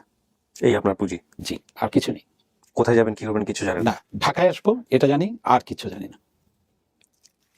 কমলাপুর স্টেশনে এসে নামলাম, কোন দিকে যাব, কোন ডাইরেকশনে যাব তাও জানি না। আমি কমলাপুর থেকে সোজা হাঁটা দিলাম। তখন তো আর ঢাকার এই ভয়াবহ চিত্র না ট্রাফিকে, তখন একদম খালি, খুব সুন্দর। হেঁটে হেঁটে হেঁটে হেঁটে এসে আমি মৌচাক মার্কেটের এই পর্যন্ত আসলাম। এসে ডানে যাব না বামে যাব, মানে মালিবাগের এই পাশ থেকে। তখন আমি আচ্ছা খিলগাঁও রাস্তা, মানে মালিবাগ রেল ক্রসিং, এদিকে যাই দেখি। এদিকে হাঁটছি, খিলগাঁও মোড় বলে বোধ হয় ওটাকে, Right, right. মানে একই মেইন রোড, রামপুরা রোড। বায়ে তাকাই দেখি ডোবার উপরে টিনের সব আপনার বস্তিগুলো, প্রায় 50-60টার মতো হবে ওখানে ঘর, টিন দেওয়া, ছোট ছোট, কিন্তু ঢুকতে হবে অন্য দিক দিয়ে, একটা বাঁশ লাগানো, দুটো বাঁশ দিয়ে ডোবার উপর দিয়ে গিয়ে অন্য দিক দিয়ে ঢুকতে হবে। তাই বললাম যে আচ্ছা এখানে দেখি হয়তো থাকতে পারি, কারণ হোটেলে থাকা, পার্কে থাকা, এগুলো নিয়ে তখন আমি ভাবছি না। আমি বললাম যে একটা ছোট্ট একটা শেল্টার হলো, আমার কোনো অসুবিধা নেই। তখন আমি ওই বাঁশের ওই সাঁকো দিয়ে ভিতরে ঢুকলাম। ঢুকার পর দেখি, হ্যাঁ, ভিতরে দেখি ওই যারা থাকে আর কি ওখানে বস্তিতে, বিভিন্ন পেশাজীবীর মানুষ থাকে না ওখানে। তো ওখানের ভিতরে দেখি ছোট ছোট ছোট ছোট ঘরের মতো। তো আমি জিজ্ঞেস করলাম এখানে কি কোনো রুম টুম কিছু থাকার জায়গা আছে? তো বলে না, এটা তো আমরা না, ভাই আছে, ভাই এগুলো দেখে। তো উনি কোথায় থাকে? বলে যে ওনাকে আপনি ফার্নিচারের দোকানে পাবেন, ওই রাস্তা দিয়ে হেঁটে যান, কি একটা ফার্নিচারের নাম বলেছিল, ওখানে পাবেন। তো আমি আবার বের হয়ে ওখানে গেলাম, তো ভদ্রলোককে পেলাম। তো উনি আমার দিকে তাকাচ্ছে। আমার চেহারাটা ছিল খুব, মানে খারাপ দেখতে ছিলাম না, চুলগুলো লম্বা লম্বা, শুধু বেশবাসটা খারাপ, কাপড় চোপড়ের কোনো ঠিক নাই। তখন উনি আমাকে দেখলেন, তাই বললো কোথেকে আসছো তুমি? তাহলে আমি চট্টগ্রাম থেকে আসি। কেন আসছো? তখন ওনাকে আমি সত্যি কথা বললাম যে আমি আর বাসায় থাকবো না, আমি বাসা থেকে চলে এসেছি। তো আচ্ছা ঠিক আছে, আমি বলে দিচ্ছি তুমি থাকতে পারবা। তখন এই প্রথম আমাকে শেল্টার দিল একটা রিক্সাওয়ালার একটা ফ্যামিলি, মানে শুধু হাজব্যান্ড ওয়াইফ আর ছোট বোধহয় একটা বাচ্চা ছিল। তো ওদের একটা রুম আলাদা ছিল। তো ওই ছোট্ট রুম একেবারে আপনার কি বলবো, 6 হাত বাই হয়তো 5 হাত এরকম হতো, একবারে নিচে কাঠের মতো কি দেওয়া, মানে তো ওদের একটা চৌকি ছিল তখন, ওই চৌকি সাইডে। তো বলে যে আমি বলে দিচ্ছি তুমি এখানে থাকতে পারবা, তুমি যে কদিন ইচ্ছা হয় তুমি থাকো। বোধহয় আমাকে দেখে ওনার কি পছন্দ হয়েছে বা একটু মায়া হয়েছে। তখন ওই ফ্যামিলিকে উনি এসে নিজে আসলো, এসে বললো এই ছেলেটা থাকবে, আর বলে যে তোমার কি টাকা পয়সা আছে? আমার কিছু টাকা আছে। বলে আচ্ছা ঠিক আছে, তখন যখন তোমার দরকার হয় আমাকে এই কটা দিয়ে। আমি ঠিক মনে নেই, আমার 30 কিংবা 40 টাকা এরকম হয়তো মান্থলি তখন ছিল আর কি, কারণ এটা কিচ্ছু না, একটা আর্টিফিশিয়ালি একটা ডোবার উপরে করা ওগুলো। ওই রিক্সাওয়ালার ওয়াইফ, উনি রান্না করতেন বেশিরভাগ সময়, ওই ভাত আর শাক রান্না করতেন আর ডাল। তা আমাকে বললো যে তুমি ওদের থেকে খেয়েও, পরে এক সময় পয়সা দিয়ে দাও। মানে এটা তখন আমার কাছে না হ্যাভেন মনে হচ্ছিল, বিকজ আমি যে জায়গা থেকে এসেছি, যে ফ্রিডমটা আমার ব্রেনের ভিতরে, প্রথমে যে ভয় কাজ করেছে ওটার ভয় নেই। মানে একবার যখন আপনি কোনো কিছু ছেড়ে চলে আসবেন, ডিসিশন নেওয়া পর্যন্ত আপনার কষ্ট হয়। Very important point, agreed. তখন আমি অন্য ওয়ার্ল্ডে, এবং তখন বিশ্বাস করেন ওই চৌকির ভিতরে আমার মনে হচ্ছিল আমি heavenly piece in my mind. ওই বস্তির ভেতরে আপনার খুব ভরে উঠতে হতো আপনাকে, আপনার 4টা 4:30 না উঠলে আপনি টয়লেটের, ওদের 2টা টয়লেট ছিল, তাও হ্যাঙ্গিং, ওখানে আপনার কিউ পড়ে যায় অন্ধকারে, আপনি হয়তো 20-25 জনের পিছিয়ে পড়ে যাবে। কিন্তু আশ্চর্য ঘটনা কি জানেন, এই মাসখানেক যাওয়ার পরে ওরা কিন্তু আমাকে দেখলে জায়গা ছেড়ে দিত। মানে ওরা উনি বুঝতো বলতো, আপনি যান। somehow বুঝতো যে এই ছেলেটা বুঝতো, হ্যাঁ। এটা আমি আমি আমার background আমার সমস্ত রেসপেক্ট যারা আমাকে এটা দিয়েছে, আমি এটা ওদেরকে রেসপেক্ট আমার মন থেকে আমি সবসময় তাদের কাছে পৌঁছাবো। তো এখন কিভাবে সার্ভাইভ করলাম, কি করব? আমি ঘরে ঘরে গেলাম, যে ঘর খোলা পাচ্ছি যে এখানে কি মানে পড়ার কোনো টিচার লাগবে, কারণ আমার ভালো লাগতো কেমিস্ট্রি, ফিজিক্স, এই দুটা, বায়োলজি, এগুলো আমার খুব ফেভারিট। কেমিস্ট্রিটা আমি এমনিতে মনে রাখতে পারতাম সমস্ত ফর্মুলাগুলো, আমাকে কষ্ট করতে হতো না। তা আমি ভাবতাম যে আমি এগুলো পড়াতে পারি, কিছু টাকা অন্তত পাবো। অনেকগুলো বাসায় গিয়েছি, না লাগবে না, এই ড্রেস দেখে কে দেবে, এখন পকেটের পয়সা তো শেষ প্রায়, কিছু টাকা ওদেরকে দিয়েছি, হয়তো 20-30 টাকা দিয়েছি এরকম। তখন একদিন আমি যা করেছি এটা মানে স্বপ্নের মতো ব্যাপার। আমি একটা মৌচাকের মোড়ে উল্টো দিকে কিছু বসার স্টুডেন্ট ওখানে আসতো, আমার টার্গেট ছিল আবুজর গিফারি কলেজে আমি ভর্তি হব, বিকজ এই এলাকায় যেহেতু থাকি, আমি আবুজর গিফারি কলেজে আমি ভর্তি হব, কিন্তু তখনও ভর্তি হয়নি, কাগজ আমার আছে। জি। তখন একদিন আমি ঢুকে ওই রেস্টুরেন্টের যারা ক্যাশে বসে ভদ্রলোককে বললাম যে আমাকে কাজে রাখবেন এখানে। তো বলেন আমার কাজের লোকের দরকার নেই। আমি বলছি, দেখেন আমার টাকা পয়সা নাই, আপনি যেটা বলেন আমি এটা করবো, ডেইলি বেসিসে আপনি আপনাকে যা দিবেন আমি এটা নেব। উনি কতক্ষণ আমার দিকে তাকিয়ে বলে, আচ্ছা ঠিক আছে, দেখো পারবা তো? আমি বলছি হ্যাঁ পারবো। বলে ঠিক আছে, তুমি গ্লাস ট্লাস গুলা নিবা, ওইখানে যাবা, ধুয়ে আনবা, আবার গ্লাস গুলা রাখবা। করেছি, উনি কিছু টাকা দিলেন, বাস। কয়দিন পর পর আমি ওনার ওখানে আসতাম, উনি দিত। আরেকদিন আমার এমন হয়েছে যে আমার হাতে কোনো টাকা নাই, মৌচাকের মার্কেটের সামনে কিছু মুচি বসতো পলিশ করতে। দেখেন একটা মানুষ কোন লেভেলে গেলে, মানে মানি কি জিনিস আপনাকে বেঁচে থাকার জন্য, আপনার মাইন্ডে আর কোনো কিছু কাজ করবে না, কোনো কিছু কাজ করবে না, আপনার সম্মান অসম্মান কি হচ্ছে না হচ্ছে। আমি ওই মুচিকে গিয়ে বললাম যে ভাই, কারণ আব্বার জুতা পালিশ করতে করতে আমার কিন্তু আমি ওয়াটার পালিশ পর্যন্ত করতে পারতাম, শিখে গেছি। আমি বলছি ভাই, আপনি যদি একটু ফুরসত হন, আপনি আমাকে দিয়েন, আমি ওই কাজটা চালাবো, আপনি যাই দেন আমি নিতে পারবো। এই কাজটা পর্যন্ত আমি করেছি কয়দিন। আপনাকে দিয়েছিল? দিয়েছিল, প্রথমে দিতে চাইনি, So you do it? I did it, মৌচাক মার্কেটের সামনে বসে। কে চিনে? ও মাই গড, এগুলো তো আমি মানুষের এত গল্প জানি, বাট এই লেভেলে দিস ইজ 100% পিওরলি এক্সট্রিম। আমার এখানে কিন্তু নার্ভ কিন্তু দপদপ করছে, I can feel it. Why? এইভাবে সত্যি করে, এইভাবে ওপেনলি আমি কাউকে বলিনি আসলে, এইভাবে এই চরম I সত্য। must salute you. পুরো বাংলাদেশ এই গল্প শুনবে, আমি আপনাকে শুধু এতটুকু বলতে পারি। ও মাই গড, ও মাই গড, আনথিঙ্কেবল। ওকে, তারপর তো আপনারা জানেন না এই গল্পটা কোথায় যাবে। এমন সময় হঠাৎ করে মোচাক মার্কেটেরই, আমি নাম বলবো না ওদেরই, মোচাক মার্কেটের ঠিক দুটো দোকানের যে শাড়িগুলো আছে, আলামিন, আপনার যে বেকারি টেকারিগুলো আছে, ওটার পাশ দিয়ে তখন ওখানে দুটো বিল্ডিং ছিল। তা আমি বলি যে আচ্ছা একদিন এখানে ট্রাই করে দেখি, এখানে কেউ নেবে কিনা। তা আমি ওখান দিয়ে দেখি, সিঁড়ি দিয়ে এইভাবে উঠছি, দরজা প্রথম তলায় নক করলাম, কেউ খোলে না। মানে আমি চাচ্ছি যে কাউকে পড়াতে, যাতে কিছুটা টাকা পাই অন্তত, আর পড়াশোনা করালে আমি নিজেও, আমার জন্য এটা জিনিসটা চালু থাকলো যে আমি পড়াতে পারবো, আর আমার নিজের ক্লাসের বাচ্চা ছেলেদেরকে পড়ানো আমার কোনো অসুবিধা নেই। এবং এই অভ্যাসটা কিন্তু আমার চিরদিন, আমার নিজের ক্লাসের ছেলেদেরকে আমি পড়াতাম। তখন 3 তলায় যখন গিয়ে আমি নক করলাম, দেখি দরজা খুললো, একটা মেয়ে দরজা খুলে বললো যে, তাকালো এরকম। আমি বলছি, এখানে কি হাউস টিউটর লাগবে? আমি পড়াতে এসেছি, পড়াতে পারবো আমি। চলে গেছেন আন্দাজে আন্দাজে, অ্যাবসলিউটলি। এর আগে অনেক বাসায় ট্রাই করেছি, হয়নি। সবাই দেখে, না লাগবে না, বন্ধ বন্ধ বন্ধ।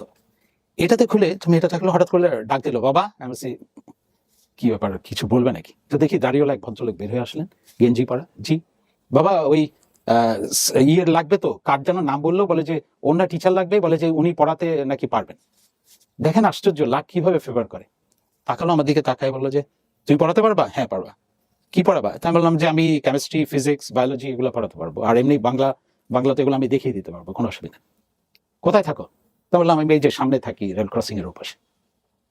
আচ্ছা কালকে এসো বিকালবেলা। আমি চলে গেলাম, এই যে আশা পেলাম, এবং ওই কাজটা আমি পেলাম। দুই ভাই, ছোট দুই ভাই। আলটিমেটলি ওর এই বড় ভাই আমার জীবনের আরেকটা বেস্ট ফ্রেন্ড হয়েছিল। এইটা পাওয়ার পর তখন আমার কিছুটা মনিটরি সলভেন্সি মাত্র আসছে। এরকম আমি 2-1 মাস পড়ানোর পরে তখন আমি বললাম যে দেখি এবার ট্রাই করি আবুজর গিফারি কলেজে গিয়ে। গেলাম ওখানে, আবুজর গিফারি বললো যে না, নিবে না। তখন আমি তেজগাঁতে চলে আসলাম। তখন ওই ছোট ছোট টেম্পু বেরিয়েছে, তখন আপনি অল্প পয়সা দিলে একটা নিয়ে আসতো ফ্যামিলি। তেজগাঁ কলেজে আমাকে ভর্তি নিয়ে নিল, কখন? নাইট শিফটে। ওখানে ভর্তি হয়ে 3 মাস ক্লাস করার পরে নাইট শিফটে, তারপর দেখি যে আবার ট্রাই করছি আবুজর গিফারি, কারণ আমার জন্য ওটা কনভিনিয়েন্ট। তখন আবুজর গিফারি বলে যে আমি বললাম যে আপনার নেননি, আমি তো আবুজর গিফারি অলরেডি তেজগাঁতে ভর্তি হয়েছি, এখন নেবেন না? তখন একটা ছেলে, আমি যখন বেরিয়ে যাচ্ছিলাম অফিস থেকে, একটা ছেলে বলে যে ভাই ওই যে ওনার সাথে কথা বলেন, নিচে দাঁড়ায় সিগারেট খাচ্ছে। আমি ওনাকে গেলাম, দেখি একটা কালো করে একটা লম্বা একটা ছেলে। তাই বললাম যে ভাই আমি এখানে ভর্তি হতে চাই, আমি তেজগাঁ কলেজে পড়ছি, এখন এরা তো নিতে চান। তো আমাকে তাকায় বলে যে আসো আমাকে দেখো, আসো। নিয়ে গেল ভিতরে, একে ভর্তি করায় দেবা, জাস্ট একটা কথা বললো। তারপরে সেই ছেলে চলে গেল। আমি তার নামও ডিসক্লোজ করতে চাই না। তখন আমি তেজগাঁ থেকে নিয়ে এসে তখন রেগুলার আমি তখন স্টুডেন্ট হিসাবে আবুজর গেফারিতে ঢুকলাম। ঢোকার পরে মানে ভর্তি হওয়ার সময় বলেছিল, আমার এখনো মনে আছে, যে বাংলা মিডিয়ামে পরীক্ষা দিবা নাকি ইংলিশে দেবা। সারা কলেজ থেকে আমি আর আমার এক ফ্রেন্ড দুজনে একমাত্র ইংরেজি মাধ্যমে পরীক্ষা দিয়েছি। কেন? কারণ আমার ওই ড্রাইভটা ছিল। আমার কেন জানি মনে হতো ইংরেজি যদি আমি শিখতে না পারি, আমি অনেক বই হয়তো বুঝতে পারবো না, জানতে পারবো না, আমার ল্যাঙ্গুয়েজটাও প্রয়োজন আছে। এইটা ভেবে আমি বললাম যে ঠিক আছে, আমরা ইংরেজিতে দিব। সারা কলেজে আমরা দুজনে ইংরেজিতে পরীক্ষা দিয়েছিলাম। এখন এই বইগুলো কিনেছিলাম, তখন এখনো মনে আছে, ফাত্তাইন ইসলাম, ভুঁইয়াইন টিম, সামথিং লাইক দিস। এই বইগুলো আমরা ওই যে আমার ছোটবেলা থেকে আমার ভাগ্যে আল্লাহ যা নির্ধারণ করেছে, আমি নিউ মার্কেটে নীলক্ষেত ওখানে গিয়ে আমি ওই পুরোনো বইগুলো কিনলাম। আপনার এই সায়েন্স ব্যাকগ্রাউন্ডের মানুষজন প্রাইভেট পড়ে, টিচারের কাছে যায়, আপনার ক্যারিয়ারের মধ্যে এরকম এডুকেশন ক্যারিয়ারের মধ্যে আমার এডুকেশন ক্যারিয়ারে কোনো আর প্রাইভেট টিচার সেই ছোটবেলা যাকে বের করে যে একবার বের করে দিল ওর পরে আর কোনোদিন না, আর কোনোদিন না। এবং আমি এটা আমাকে আরেকটা কনফিডেন্স দিয়েছে। এই কনফিডেন্সটা যে আমার মনে হচ্ছে যে আমি ফার্স্ট, সেকেন্ড, থার্ড, ফোর্থ নিয়ে আমি চিন্তা করতে চাই না, আমি সাবজেক্টটা নিয়ে ভাবতে চাই। এটা নিয়ে পরীক্ষা দিয়ে যা পাশ করব ওটাই আমার মেধা, আমি ওটারই প্রাপ্য, এবং আমি এভাবে এগিয়ে যাব। এটা আমার ব্রেনের মধ্যে এরকম একটা ইনফরমেশন ছিল। পরীক্ষা দিতে পারলাম 79-এ ইন্টারমিডিয়েট, ওকে 75-এ ম্যাট্রিক, কিন্তু 79-এর ইন্টারমিডিয়েট গ্যাপ হয়ে গেছে মাঝখানে। গ্যাপ হয়ে গেছে অনেক, এর ভিতরে অনেক কষ্ট গেছে, আপস এন্ড ডাউন গেছে। বাড়ির সাথে কোনো যোগাযোগ নাই, কিচ্ছু যোগাযোগ নাই কারোর সাথে। পরীক্ষা দেওয়ার পরে রেজাল্ট বের হলো। তখন বোধহয় ফার্মাসি ডিপার্টমেন্টটা মাত্র নতুন চালু হয়েছে ঢাকা ইউনিভার্সিটি। ওরা 15 জন কি 20 জনের মতো শুধুমাত্র স্টুডেন্ট নিয়ে করেছি। অরিজিনাল ছিল ওদের বায়োকেমিস্ট্রি সাবজেক্টটা, তা আমি বায়োকেমিস্ট্রিতে অলরেডি অ্যাপ্লাই করে রেখেছি, আর ফার্মাসিতেও করে দিয়েছি। এই ওয়েট করছিলাম ওদের আনসার আসার জন্য। এর ভিতরে হঠাৎ করে একদিন আমরা তখন আমার বন্ধু বান্ধব হয়ে গেল, আমরা তখন প্র্যাকটিস করতাম, কারাটে প্র্যাকটিস করতাম, এটা ফিজিক্যাল ফিটনেস এবং সবকিছু। এবং আমরা কয়েকজন ছিলাম, আমাদের প্রায় স্টুডেন্ট 30-40 জন ছিল। ওদের থেকেও কিছু কিছু ওরা দিত, আমরা টাকা চাইতাম না, বাট ওরা দিত, ওরা শাই ফিল করতো। আমরা প্র্যাকটিস যেখানে করতাম দুটো জায়গায় প্র্যাকটিস করতাম। টোটাল স্টুডেন্ট প্রায় 60-70 জনের মতো স্টুডেন্ট ছিল। তো এখন একজনে একদিন পেপার একটা নিয়ে এসে আমার সামনে বলে কি বলেছে যে ভাই আপনি এখানে অ্যাপ্লাই করেন না কেন। তাকিয়ে দেখি মিলিটারিতে, আর্মিতে আপনার লং কোর্সে ক্যাডেট নিবে। আমি তাকালাম, ভালো করে পড়লাম, পড়ে দেখি সবকিছু পড়ে আমি ঠিক আছে করে দিলাম। কারণ আমি তো ওয়েট করছিলাম যে বায়োকেমিস্ট্রি আসা পর্যন্ত। দেখি এসে গেল, মানে উত্তর আসলো। ঢাকা কলেজে হচ্ছে আপনার ইন্টারভিউ হবে, ওখানে গিয়ে তো মানে রিটেন পরীক্ষা হবে। ওখানে গিয়ে ভয় পেয়ে গেলাম, মনে হচ্ছে মিছিল হচ্ছে, হাজারে হাজারে ছেলে পেলে মাইকিং করে আর্মির লোকরা বলছে কে কোথায় যাবে, যাকে যে নাম্বার দেওয়া হয়েছে, কোন ক্লাসে বসবে, কি করবে, সিট করবে, সেই করে ধরে ধরে গেলাম। পরীক্ষা দিল, টাইম শর্ট, যা মনে আসলো লিখলাম, খাতা চলে গেল। 1 থেকে 1.5 মাস পরে রেজাল্ট আসলো যে রিটার্ন সিলেক্ট, আইএসএসবিতে যাও। চলে গেলাম আইএসএসবিতে, সেই ক্যান্টনমেন্ট ধরে বাসে করে মুরিঠিনে উঠে সে নেমে ধরে টরে আইএসএসবি সেন্টারে গেলাম। যত অবস্টাকল যা যা আছে সব কিছু করে টরে প্রেসিডেন্সিয়াল ভাইবা, আমরা ওখানে 4 দিন ছিলাম বোধহয় আইএসএসবিতে। তারপর প্রেসিডেন্সিয়াল ভাইবার মধ্যে সব তো বসা, ওখানে সবাই ইন্টারভিউ নিল। আমি জীবনে কোনোদিন কোনো কিছু ইম্প্রোভাইজ করার চেষ্টা করিনি। যেটা ওই মুহূর্তে যেটা বলা দরকার, যেটা সত্য, সেটাই আমি বলেছি। কি হবে না হবে এটার দায়িত্ব আমার না। ঠিক 10 দিন কি 15 দিনের মাথায় রেজাল্ট আসলো যে আই ওয়াজ সিলেক্টেড। এটা একদম প্রথম সারির প্রথম লং কোর্স যারা ছিল প্রথম দিকের, বাস আর্মিতে আসলো। এখন আর্মিতে যখন সিলেক্ট হয়ে গেলাম, ওরা একটা ফর্দ পাঠালো, আমার মাথায় তো আকাশ ভেঙে পড়লো। কারণ ওরা অনেক কিছু দিয়েছে, অনেক কিছু বলেছে, এটা লাগবে সেটা লাগবে। এখন এগুলা কি করবো? আলটিমেটলি আমি ওখানে গিয়েছিলাম, কিন্তু আমি কাপড় চোপড় কেনা, অমুক টমুক এগুলা নিয়ে আমার প্রচন্ড পরিশ্রম করতে হয়েছিল শুধু কাপড় চোপড় এগুলা কেনার জন্য, বিকজ অনেক কিছুই কিনে আপনাকে নিয়ে বক্স। আমি যখন এটা প্রায় 6-7 মাস পেরিয়ে গেল মিলিটারি একাডেমিতে, কারণ আমার কোনো লেটার আসে না, আমার কেউ কিছু আসে না, কেউ আমাকে চিঠি লেখে না, কেউ নাই, মানে I was like a mysterious person. আমার জীবনে কিছু ঘটনা ঘটলো ওই থাকার মধ্যে 6-7 মাসের মাথায়, যখন আলটিমেটলি আমাকে চলে আসতে হলো। অ্যাগেইন সাইকোলজিক্যাল যে একটা ট্রমা, কিন্তু এই ট্রমাটাকে বলে না যে মানুষ বারবার পরে শিখে যায় আসলে উঠতে হয় কিভাবে। কয়দিন পরেই দেখেন হঠাৎ করে দেখি আরেক স্টুডেন্ট একটা পেপার নিয়ে আসলো, এসে বললো যে বলে ভাই এটা দেখেন। কি? তাকিয়ে দেখি আমাদের ন্যাশনাল এয়ারলাইনের অ্যাডভার্টাইজমেন্ট দিচ্ছে, ওখানে লিখেছে ফ্লাইট স্টুয়ার্ড। বিষয়টা কি পড়ে দেখলাম যে দেশ বিদেশে যাওয়ার জন্য বন্ড দিতে হবে, যে ডিনাই করা যাবে না। ইনিশিয়াল অ্যালাউন্স যেটা দেখালো খুব লুক্রেটিভ মনে হলো। আমি চিন্তা করলাম, আচ্ছা আমি আইসিএসবি করে আসছি, আমাকে আর ইন্টারভিউতে আমার আর কি জানার আছে আমাকে জাজ করার কারণ কি? ব্যাপার walk in interview, Motijheel Balaka original যেটা মতিঝিল কোরবানির পেছনে ছিল, ওখানের মধ্যে চলে গেলাম। হাতে কাগজপত্র যে কটা ছিল ওগুলো নিয়ে আমি ওখানে লাইনে দাঁড়িয়ে গেলাম, লম্বা লাইন। সে ভোরে গেছি 7টা বাজে, আমার লাইন আসতে আসতে সম্ভবত বিকেল বেলা হয়ে গেল। ওয়াক ইন ইন্টারভিউ ঢুকলাম, ওখানে 2-3 জন ভদ্রলোক দেখলাম বসা। আমার নাম জিজ্ঞেস করলো, তারপর প্রফেশন কি দিল। হঠাৎ করে এক ভদ্রলোক বলে, তুমি কি আর্মিতে ছিলে নাকি? কারণ তখনও আমার ওই চুলের ওই ভাব, তারপর ফেসের এই জায়গাটা, এগুলা বোঝা যায়, চোয়ালটা বেড়ে যায় আপনি যখন লক ক্যারি করবেন, এগুলো ট্রেনিং এ এগুলো বেঁচে যায়, তো আর শরীরটা একটু কামাটে হয়ে যায়। আমি জি স্যার। বলে বাহ, চলে আসলা কেন? আমি বললাম ওনাকে।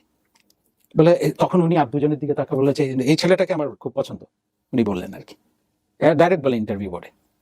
তখন আর 2-একটা কোয়েশ্চেন করে ওনার বলছে, যাও, কোনো চিন্তা করো না, অসুবিধা নেই। And miraculously within a week I got a job এয়ারলাইন্সে, বাংলাদেশ এয়ারলাইন্স। এবং কোনো zero knowledge about the aviation. রোলটা কি? রোল হচ্ছে আপনি ক্যাবিন ক্রু যেটাকে বলে, বেশিরভাগই ডোমেস্টিক তখন, কারণ ওদেরকে আগে ডোমেস্টিকে প্র্যাকটিস করানো হতো, পরে ইন্টারন্যাশনাল দিতে হতো। ট্রেনিং হলো আমাদের প্রায় বোধহয় সম্ভবত 6 মাসের মতো ট্রেনিং হলো ওদের ট্রেনিং সেন্টারে। তখন ফুল আপনার ফুড অ্যান্ড বেভারেজের কোর্স করতে হতো, পুরাপুরি একেবারে প্রপার ট্রেনিং করে জয়েন করে গেলাম। প্রথম এতদিন পর আবার ইউনিফর্ম পরলাম, সাদা শার্ট, ফুল হাতা শার্ট পরলাম, ব্লু কালারের ট্রাউজার পরলাম, টাই পরে দাঁড়িয়ে আছি। আমার প্রথম ফ্লাইট ছিল আশ্চর্যজনকভাবে 411 চিটাগং ফ্লাইট। এই যাচ্ছেন আপনি, এসেছিলেন ট্রেনে করে, এবার যাচ্ছি, আসছিলাম কিন্তু পকেটে কিছু ছিল না। এই প্রথম প্লেনে ওঠা আমার জীবনে, এর আগে কোনোদিন আমি প্লেনে চড়িনি। প্রায় বছরখানেক লেগেছিল ইন্টারন্যাশনাল ফ্লাইটে দিতে, তাও আমাদের ব্যাচের মধ্যে আমি সর্বপ্রথম যাকে রিলিজ করেছে। তো দুবাই ফ্লাইট ছিল ওটা, বোয়িং 707। এখন বোয়িং এর অস্তিত্ব আপনাকে খুঁজতে হবে। আমি দুবাইতে যখন ল্যান্ড হলো, আমি তখন গ্যালি যে জায়গাটা আছে ওখানে আমি কাজ করছি আর কি, গ্যালি কাজ করতাম। এই ঘটনাটা বলা দরকার। জি। রাত তখন 1টা-2টা হবে, তো সবাই যাত্রীরা এই ফ্লাইটটা অন্য জায়গায় যাবে, কিছু যাত্রী বসা, কিছু যাত্রী নেমে গেছে দুবাইতে। তো সব যারা ক্রুরা, যারা নিবে, দায়িত্ব গ্রহণ করবে, ক্যাবিন ক্রুরা, ওরা সবাই আসছিল। তো সামনের দিকটা এয়ারলাইনে যেভাবে কাজ হয়, আপনার সিট অনুযায়ী মানে ব্লক ওরা কাজ করে, কে কোন পজিশনে থাকবে ডোরের উপরে এটা নির্ভর করে কাজ করে। তারপর দেখি, হঠাৎ করে দেখি, আমি কোনোদিন এর ভিতরে আমার জীবনে কোনোদিন সুযোগ হয়নি কোনো দিকে তাকানোর, দেখি একেবারে জাপানিজ লুকিং একটা মেয়ে এয়ারলাইনেরই আর কি, দেখে উঠলো, যার ফেসের সাথে আমাদের এয়ারলাইনের কারো ক্রুর যায় না। উঠে এসে দেখি রাখলো, ব্যাগটা রাখলো, ওর ব্যাগটা রেখে দেখি তাকালো, যে যাত্রীরা ব্ল্যাঙ্কেট ইয়ে করে গেছে, তখন টকটকে লাল ব্ল্যাঙ্কেট দিত বিমান, দেখি ওগুলাকে নিয়ে কি সুন্দর করে ভাঁজ করছে। এটা কিন্তু টোটাল আমার দেখাটা হয়তো 30 সেকেন্ড হতে পারে আর কি। আমার তখন অবাক লাগলো যে একজন কাজ করছে এয়ারলাইনে, সে এরকম সিনসিয়ার ভাবে কাজ করছে যে মনে হচ্ছে নিজের বাসা, সে নিজের বেডরুমের ব্ল্যাঙ্কেট ভাঁজ করছে। এই আমি জাস্ট দেখলাম, আমি বের হয়ে চলে গেলাম। একটু দেখা, কেন এই ঘটনাটা বললাম, এনার সাথে আমার 1 মাসের মধ্যে বিয়ে হয়। Absolutely miracle. সো ইউ কিভাবে হলো? উনি কি জাপানিজ ছিল? না, বাংলাদেশি ছিল। আপনার এখন স্টুডিওর বাইরে বসা। ওকে, আমি ডেফিনেটলি তাকে নিয়ে আসবো এখানে। আচ্ছা বলেন তারপর কিভাবে হলো? হ্যাঁ, কিভাবে হলো এটা একটু বলা দরকার, নাহলে সবাই বলবে ঘটনা কি। কারণ ওরা এয়ারক্রাফট নিয়ে চলে গেল অন্যদিকে, আমি আমার দায়িত্ব পালন করে দুবাই থেকে নেক্সট ফ্লাইট নিয়ে কয়েকদিন পর আবার ব্যাক করলাম। এর ভেতরে একটা অনুষ্ঠান হচ্ছিল এয়ারলাইনের, ক্যাবিন ক্রুদের অনুষ্ঠান। তখন পরবর্তী পর্যায়ে খুব ফেমাস হয়েছিলেন আরেকজন স্টিউয়ার্ডেস, যাকে বাংলাদেশের সবাই চিনত, কারণ উনি মুভিতে গিয়েছিলেন। তো আমরা তখন ওখানে একটা নাটকের মতো অনুষ্ঠান করছিলাম। ওনার বান্ধবী হচ্ছে ইনি, যার সাথে আমার বিয়ে হয়েছে। আমাকে বললো কি, তুমি কোথায় থাকো? আমি বললাম যে আমি তো ওখানে থাকি। বলে তুমি একটু কষ্ট করে আমার একটা কাজ করো না? হ্যাঁ, কেন? বলে এই চিঠিটা তুমি একটু কষ্ট করে, একটু, আমার এক বান্ধবী আছে, খুব জরুরি চিঠি, তখন তার মোবাইল নেই, কিছু নাই, এই চিঠিটা ওকে একটু পৌঁছে দিয়েছো। আমি নিলাম, নিয়ে পরের দিন আমি রিক্সা করে করে সন্ধ্যাবেলায়, তাও আবার এপ্রিল মাস, ঝড় বৃষ্টি যে কোনো সময় আসতে পারে, বৈশাখের, খুঁজে খুঁজে বের করে দেখি একটা বাড়ির এরকম কলাপসিবল গেট দেওয়া, ঢুকলাম, নিচে তলায় থাকে, কোনো কারেন্ট নাই, কারেন্ট চলে গেছে, ঝড়, চারিদিকে বাতাস অনেক। তারপর দরজা খুললো, দরজা খোলার পর এই মানে পরবর্তীতে আমার শালি দরজা খুললো। আমি ভেবেছি তাকে দেওয়ার কিনা, তাকালাম, উনি কি আছেন? অন্ধকার তো দেখতে পাচ্ছি না। বলে হ্যাঁ একটু দাঁড়ান। দেখি হঠাৎ করে এসে হাজির আমার ফেসের সামনে। আমি তো মানে আকাশ থেকে পড়লাম যে কোথায় দেখলাম 30 সেকেন্ড আর এখানে। এইটাই লিডিং, এবং এই লিডিং এ 1 মাসের ভিতরে আমাদের বিয়ে হয়ে গেল। তখন আপনার পরিবারের সঙ্গে কোনো যোগাযোগ নাই? না, তখনও নেই। আর যে কাজই করতাম, একটা এয়ারলাইনে যখন ক্যাবিন করে যা কাজ করে, ওরা কিন্তু বহু আগে এয়ারক্রাফটে আসে, বহু কিছু ওদেরকে বুঝে নিতে হয়। আমি নিজে নিজে নোট করে করে ওগুলো মেমোরাইজ করতাম, যাতে কোনো আইটেম মিস না থাকে। একবার দরজা বন্ধ হয়ে গেল, you are on your own. কোনো একটা আইটেম যদি মিস থাকে, একটা সার্ভিসের একটা হ্যাম্পার হয়ে গেল। এগুলো আমি সব মুখস্থ করে ফেললাম। আলটিমেটলি বাছাইকৃত, ওরা বাছাই করলো যে টপ লেভেলের যারা ক্যাবিন ক্রু আছে ওদেরকে ওরা ভিভিআইপি ফ্লাইটে দেবে, presidential flight, prime minister flight. তার মধ্যে আমিও সিলেক্ট হয়ে গেলাম। এই সুবাদে আমি বহু দেশ যেতে পেরেছি তখন ভিভিআইপি ফ্লাইটে। তো ওখানের ভিতরে আমি মানে নিজের স্যাটিসফ্যাকশনের জন্য আমি এগুলো ডিগ ইন করছি যে আর কি করা যায়। এমন সময় আমার এক বন্ধু ছিল, সেই বন্ধুটা সে এয়ারফোর্সে তখন ট্রেনিং করে জাস্ট ফার্স্ট ওবদে অফিসার হিসেবে জয়েন করবে। আমার বয়স তখন সম্ভবত 22 কি 23, আমার ওয়াইফের 1 বছর কম তার। আমার মেয়েও হয়ে গেল এর মধ্যে। তো আমার ওই বন্ধু এসে আমাকে বলে যে একদিন আসলো বিকেলে, সে ট্রেনিং শেষ, সবকিছু শেষ, হালকা পাতলা এসে আমরা ছাদের উপরে গেলাম। বলে যে এই তুমি ফ্লাইং এ যাচ্ছ না কেন? আমাকে বলে। আমি সি ফ্লাইং এ ধুত এগুলো নেই, আমি অলরেডি এখন বিসিএস এর প্রিপেয়ার করছি। নীলক্ষেত থেকে আমি না হলে অন্তত 20 কেজি বই কিনে নিয়ে আসছি, ওগুলোর পিছনে আমি এখন সময় ব্যয় করছি। আমি গ্রাজুয়েশন করে বিসিএস সব একবারে আমি কমপ্লিট করবো। মানে গ্রাজুয়েশনটা করবেন, বিসিএস করবেন? অ্যাবসলিউটলি। ওই টার্গেট নিয়ে, কারণ আমি এখন কমফোর্টেবল, আমার এখন আর পয়সা নিয়ে চিন্তা করছেন? এবং আমি কোনো আমার জীবনের একটা মুহূর্ত টাইম নষ্ট হলে আমার মনে হয় কি আমি নিজেকে অপরাধী মনে হয়। আমার আব্বার একটা কথা মনে আছে, আব্বা বলতেন যে তোর জীবনটা হচ্ছে ডায়েরির পাতার মতো, ওটা যেদিন ছিঁড়ে ফেলবি ছেঁড়ার আগে চিন্তা করবি যে আজকে কি করেছিস। যখন আব্বার সাথে আমার খুবই ঘনিষ্ঠতা ছিল, ভালো সম্পর্ক ছিল। আব্বা এগুলো বলতো যে পাতা ছিঁড়লি না, হ্যাঁ ছিঁড়, কি ভালো কাজ করেছিস আজকে বল, 2টা অন্তত করে দেখাবি যে আজকে এই 2টা কাজ আমি ভালো করেছি। 1 সপ্তাহ পর সে আবারও আসলো, এসে এদিকে কিন্তু আমি মোটামুটি রেডি যে পরীক্ষা দিব। এখন পরীক্ষা এখন কিভাবে দিব, কোথায় দিব, আমি জব করি, প্রাইভেটে দিল, কোন কলেজ, 2-4টা কলেজে দেখলাম হয় না। পরে আমাকে আমার এক বন্ধু ফোন করে বললো, দেখো টাঙ্গাইলের এক বন্ধু এয়ারলাইনেরই, সে বললো যে আমার পরিচিত এক লোক টাঙ্গাইলের কলেজে কাজ করে, সে প্রাইভেট হিসাবে তোমাকে রেগুলারাইজ করে নিতে পারবে, কোনো অসুবিধা নেই, জাস্ট তোমাকে বকেয়া ইয়েগুলো দিতে পারবে, প্রাইভেট হিসাবে তুমি তাহলে দিতে পারবে। আমি সেই বাংলাদেশের যেখানে হোক বলো, আমি সময় নষ্ট করতে চাই না। আলটিমেটলি আমি টাঙ্গাইলের কলেজ থেকে আমি গ্রাজুয়েশন করে ফেললাম। তখন পরের সপ্তাহে সে আসলো, এসে আমাকে বলে চলো এক জায়গায় সকালবেলা যাবো, আমাদের অফিসার্স মেসের ওখানে খুব সুন্দর একটা জায়গা আছে, আর তোমাকে মেসের মধ্যে চা খাওয়াবো। হ্যাঁ চলো, ভোরবেলায় 7টা হয়তো বাজে। ওর বাইকের পেছনে বসে চলে গেলাম, দেখি ও পেজগা দিয়ে বায়ে টান দিচ্ছে, এইখানে কোথায় যাও? বলে না না ওই ফ্লাইং ক্লাবে একটু কাজ আছে, ফ্লাইং একাডেমিতে। তো ঢুকে গেল, ভিতরে ঢুকলো, সে দেখি কারটার সাথে কথা বললো, দেখি হাতের মধ্যে রোল, আর সেই ইয়ে করলো, আরেকটা পেপার আমাকে নিয়ে গেলো, বলে এখানে আসো। কোনে গেলাম, বলে এটা ফিল আপ করো। দেখি ভর্তির আবেদনপত্র। আমি সে কি বলো তুমি? বলে হ্যাঁ হ্যাঁ লেখো, যা বলছি করো, লেখো। আমি he was your friend? He was my friend. এই জন্য বাবা মা বলে সৎসঙ্গে স্বর্গবাস, অসৎ সঙ্গে সর্বনাশ। আমি একদম বিশ্বাস করি এই কথাটা। ফিল আপ করে দিলাম। যেমন রিলিজিয়নে ওটা আছে, আপনি যাদের সঙ্গে ঘোরাফেরা করবেন তাদের সঙ্গেই উঠবেন কিয়ামতের মাঠে। একদম সত্যি কথা, একদম সত্যি কথা। You know best friend is a gift. Gift, কিন্তু এটা যাচাই ভার আপনারই, কার সাথে মিশবেন, কার সাথে মিশবেন। রাইট। তখন আমি ফিল আপ করে দিলাম, তারপর মেডিকেলের কাগজ থাকে ওগুলো ফাইল টাইল ফিল আপ করে দিয়ে দিলাম। তো আমি বের আসলাম, তুমি কি পাগল হয়ে গেছো? আমার কাছে এত টাকা কোথায় আছে, আমার ফ্যামিলি, বাচ্চা হয়েছে, আমার মেয়ে। বলে চুপ থাকো তুমি, কোনো অসুবিধা নেই, আমি দরকার হলে পরে আমি কিছু ইয়ে পাওয়া যায়, স্টাইপেন্ড পাওয়া যায়, সিভিল এভিয়েশনকে অ্যাপ্লিকেশন করে।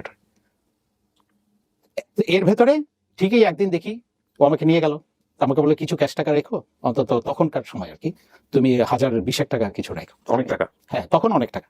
আমি ওটা জোগাড় করেছি। ও চাচ্ছিল যে আমাকে আসলে এই এয়ারক্রাফটের মানে বসে সিটে বসে ফিলিংটা দেওয়াতে চাচ্ছে। আমার জীবনের প্রথম যে ইনস্ট্রাক্টর, ওর নাম ডেনিস, অস্ট্রেলিয়ান। সে বসলো, skinny white guy, Ray Ban sunglass পরে, মানে একটা পাইলটকে বুঝতে যা দেখায়, he is like that, James বন্ডের কপি, অস্ট্রেলিয়ান। সে আমাকে বসায় সে আকাশে নিয়ে গেল। আকাশে নিয়ে গড়াই মধুমতি বলে যে নদীর যে জাংশনটা আছে ওদিকে চলে গেল। তো আমাদের সাথে এমনি কথা বলছিল না, বলে এটা জয় রাইড, তুমি এটা নিয়ে চিন্তা করো না। নিয়ে গিয়ে সে বলে যে আজকে তোমাকে একটা মজার জিনিস দেখাবো, তুমি এটা দেখো। তো আমি হ্যাঁ দেখো। আমরা চলে গেলাম, প্রায় 5000 ফিটের মতো উপরে গেলাম, সেসনা এয়ারক্রাফট নিয়ে। হঠাৎ করে আমাকে বললো যে তুমি বাকলটা ভালো মতো বাঁধো, তোমাকে আমি এফেক্টটা দেখাবো এয়ারক্রাফটে। তো বাঁধলাম, হঠাৎ করে সে দেখি ডাইভ দিল নিচের দিকে, মাথা নিচে করে জাস্ট একেবারে ডাইভ। সোজা চলে যাচ্ছে মাটির দিকে, এবং ওখানে ধান ক্ষেতের মধ্যে আমি দেখি কিছু মহিলা কাজ করছে, ওরা এয়ারপ্লেনটা এভাবে আসতে দেখে ওরা দৌড়াচ্ছে দেখি বাতাসে। ঠিক বোধহয় 2000 ফিট আগেই সে পুল করলো। তো যখন পুল করলো, এরা একেবারে খাড়া উঠে যাচ্ছে, আর ফিল করছে প্রেশার এখানে। তো আমি এরকম করে দেখলাম, ফিল হলো, আবার ঠিক হলো। তো আমার দিকে তাকালো, বলে যে are you okay, are you alright? আমি সি আই এম ফাইন। আমার মাইন্ডে কাজ করছিল ও তো আর পাগলামি কিছু করছে না, he is doing something definitely right, which should be right. কোনো ভয়ের কোনো এফেক্ট আমার মধ্যে নেয়নি। এটা আসলে ওদের সাইকোলজিক্যাল টেস্ট। একটা ইনস্ট্রাক্টর ওকে, যখন দেখে স্টুডেন্টটা কি ভয় পায় কিনা, ফ্লাইং আচ্ছা এগুলো আচ্ছা কি, আচ্ছা। ওর আগ্রহ কি, ও কোথায় ফোকাস করে, এটা। তখন আমি ওখানে আসার পর সে বলে যে কেমন রাখছে রাইট, আমি বললাম জি আই লাভড ইট। তখন ও হচ্ছে মেইন ইনস্ট্রাক্টর, মানে সে আরেকজনকে হয় না অনেক সময় চিফ ইনস্ট্রাক্টর থাকে, আরেকজন থাকে, তারা কিভাবে ক্লিয়ার করবে এভিয়েশনটা এইভাবে আস্তে আস্তে আগায়। হঠাৎ করে আপনাকে নিয়ে আসলো, আপনি একদিন স্মার্টনেস দেখালেন হবে না। ওকে, পরবর্তী এই যে আমাকে পেয়ে বসলো নেশা পেয়ে বসলো, তখন কি করতাম দেখেন, আমাদের তো রাত জাগা ডিউটি, হয়তো জেদ্দা চলে গেলাম, রিয়াদ চলে গেলাম, লন্ডন চলে গেলাম, ওখান থেকে আসলাম, ঘুমে চোখটা ভেঙে যায় যখন আপনি নামবেন না, বডি ছেড়ে দেয়। আমি ওগুলা পাত্তা দিতাম না। আমি গোসল করে কড়া চা খেয়ে সোজা ফ্লাইং ক্লাব স্কুলে।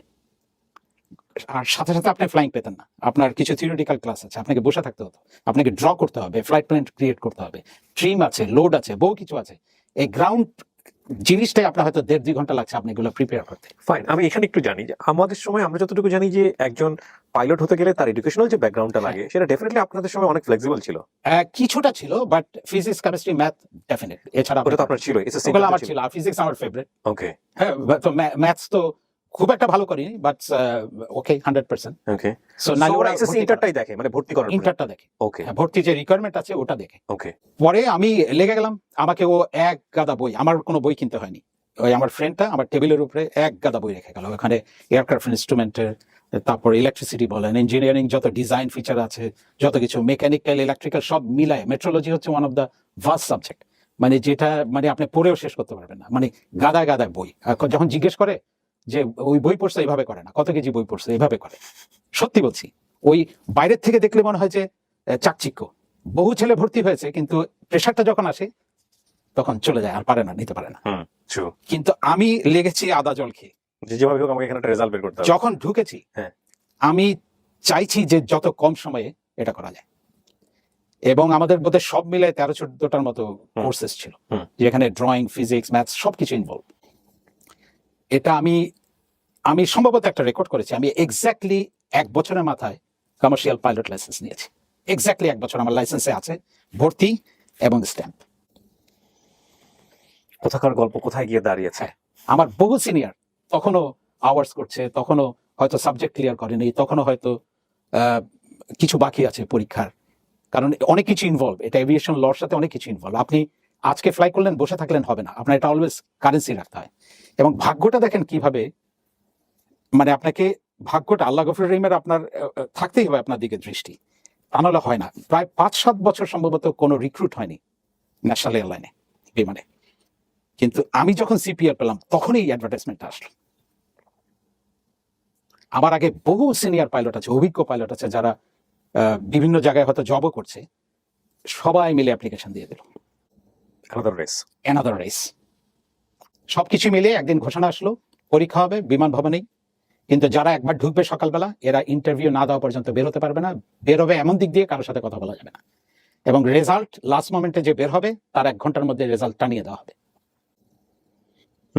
এবং যারা বোর্ড অফ ডাইরেক্টরস, এখানে মিনিস্ট্রির লোক আছে, পাইলটস আছে, বিমানের সর্বোচ্চ পর্যায়ের লোকজন আছে, একসাথে 12-13 জনের পুরো বোর্ড অফ ডাইরেক্টরস ওখানে বসা থাকবে, এবং ওরাই ডিসিশন দিবে অন দ্য স্পট। অ্যাভারেজ একজনের প্রায় 40-45 মিনিট করে ইন্টারভিউ। এর আগে রিটেন হয়ে গেছে, সবকিছু হয়ে গেছে। পরে ঢুকলাম, আবার ওই কাহিনী, আমাকে ডাকলো যখন, তখনও প্রায় সন্ধ্যা হয় অবস্থা। খেয়াল করে দেখেন কি অবস্থা, প্রেশার নিয়ে আপনি একটা জায়গায় বসে আছেন, ঘন্টার পর ঘন্টা বসে আছেন। আপনার যদি ধৈর্যচ্যুতি ঘটে, এগুলো করতে পারবেন না। ডাকলো বোর্ড অফ ডাইরেক্টরস এক সাইড থেকে, কিছু পাইলট কোয়েশ্চেন আসলো। সবচেয়ে চেয়ারম্যান যিনি, উনি আমার দিকে তাকিয়ে বললো যে তুমি তো এয়ারলাইনে ক্যাবিন ক্রু হিসাবে আছো অলরেডি, তোমাকে যদি আমি বলি যে এয়ারলাইনটা তুমি কিভাবে আরো ডেভেলপ করবা, তুমি কি বলবা? আমি কোনো কিছু না ভেবেই তখন যেটা সত্য, যেটা আমি এখন বলতে চাচ্ছি না ইন্টারভিউ কথা, আমি ওটাকে বলেছি যেটা 2-4 জন মুখ চাওয়াচাই করছিল, কিন্তু উনি খুশি হয়েছেন এতে। কিন্তু আমার তখন একটা ডাউট এসে গেল যে আমার মনে হয় আমি বোধহয় ভুল করেছি, মনের মধ্যে ডাউট আসলো। ইন্টারভিউ দিয়ে এসে বাসায়, আমি তখন সিদ্ধেশ্বরীতে থাকি, আমরা একটা অ্যাপার্টমেন্ট কিনেছিলাম ইস্টার্ন হাউসিং থেকে, ওখানে থাকি। আমার ওয়াইফ ছিল বাসায়, ঢুকতে বললো কি ভালো হয়েছে, একটা কথা বলিনি। আমি জাস্ট হাতের ব্যাগটা রেখে মাঝখানের রুমে অন্ধকারে উপর হয়ে পড়েছিলাম, যে আমার মনে হয়েছে আমি বোধহয় ভুল করেছি। কাজটা এত পরিশ্রমের। হ্যাঁ, কারণ আমি যে কথা বলেছি ওটা সত্যি কথা, কিন্তু সত্যি কথা ওভাবে একটা বোর্ডের মধ্যে বলা বোধহয় ভুল করেছি। বাকি টেকনিক্যালিটিস যা যা কোয়েশ্চেন করেছে কোথাও আটকাতে পারেনি, সবকিছু ঠিক জবাব দিয়েছে। প্রায় ঘন্টা 1.5 ঘন্টা পর আমার ওয়াইফ ঢুকে বলে কি বাদ দাও, না হলে হবে না, আমি তো খুশি আছি। রেজাল্ট তো 1 ঘন্টার মধ্যে আচ্ছা, দিয়ে দেওয়ার কথা ছিল। হ্যাঁ, রাত্রে দিয়ে দিবে। আচ্ছা, ওকে। আমি তো চাই, আমার পরে তো আরো লোক আছে। ও ওকে, সো আপনি ওয়েট করেন নাই? না, রাত্রে 11টা বাজে ওরা বলে দিচ্ছে 11 ঘটিকার মধ্যে ওখানে দিয়ে দিই। আমি আর ওয়েট করি না, ওয়েট করা যাবে না। ও আচ্ছা, যে করবে সে চলে যাবে, Okay. কারোর সাথে যোগাযোগ কারো করবে দেখা না। যাবে। সিকিউরিটি ওখানে দাঁড়া করায় রাখছে ওরা, যাতে ফেয়ার হয় জিনিসটা। হুম। রাত 11:30 বাজে আমাদের এক সিনিয়র ক্যাপ্টেন, যিনি পরবর্তী পর্যায়ে ফ্লাইট অপারেশন ডাইরেক্টর হয়েছিলেন, উনি তখন কো পাইলট, তো উনি আমাদের সিনিয়র ছিলেন অনেক বাংলাদেশ বিমানের। বাংলাদেশ। উনি আমাকে আমার বাসায় ফোন করছে, ফোন করে, কারণ আমি তো ক্যাবিন করেছিলাম, তো মানুষের লাইকিং থাকে না, ফোন করে বলে কি কি ইন্টারভিউ মানুষ এত খারাপ দেয়, আমাকে বলে। আমি চুপ, আমি সরি স্যার। বলে জানেন তো কজন নিয়েছেন? আমরা না স্যার জানি না। টোটাল আমরা দিয়েছিলাম 31 জন, এতগুলো বাছাইয়ের পর 8 জন নিয়েছে, তো চান্স পাবেন কি করে? আমি চুপ করে আছি। থার্ড হয়েছেন আপনি, মিষ্টি খাওয়ান। ওয়াও। আমি মনে হয়ে মানে ওই মুহূর্তে আমার যে ফিলিংটা, এবং আমাকে বললো যে সেকেন্ডের সাথে তোমার মার্ক ডিফারেন্স 0.8, আর ফার্স্টের সাথে সেকেন্ডের হচ্ছে 0.2। বুঝেছেন কি কম্পিটিশন? আমাদের বেস ট্রেনিং হবে।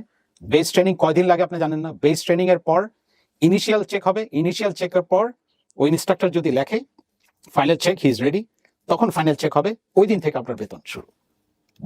লম্বা সময়। লম্বা সময়, লম্বা ধৈর্য। চলে গেল 2 বছর 1 মাস।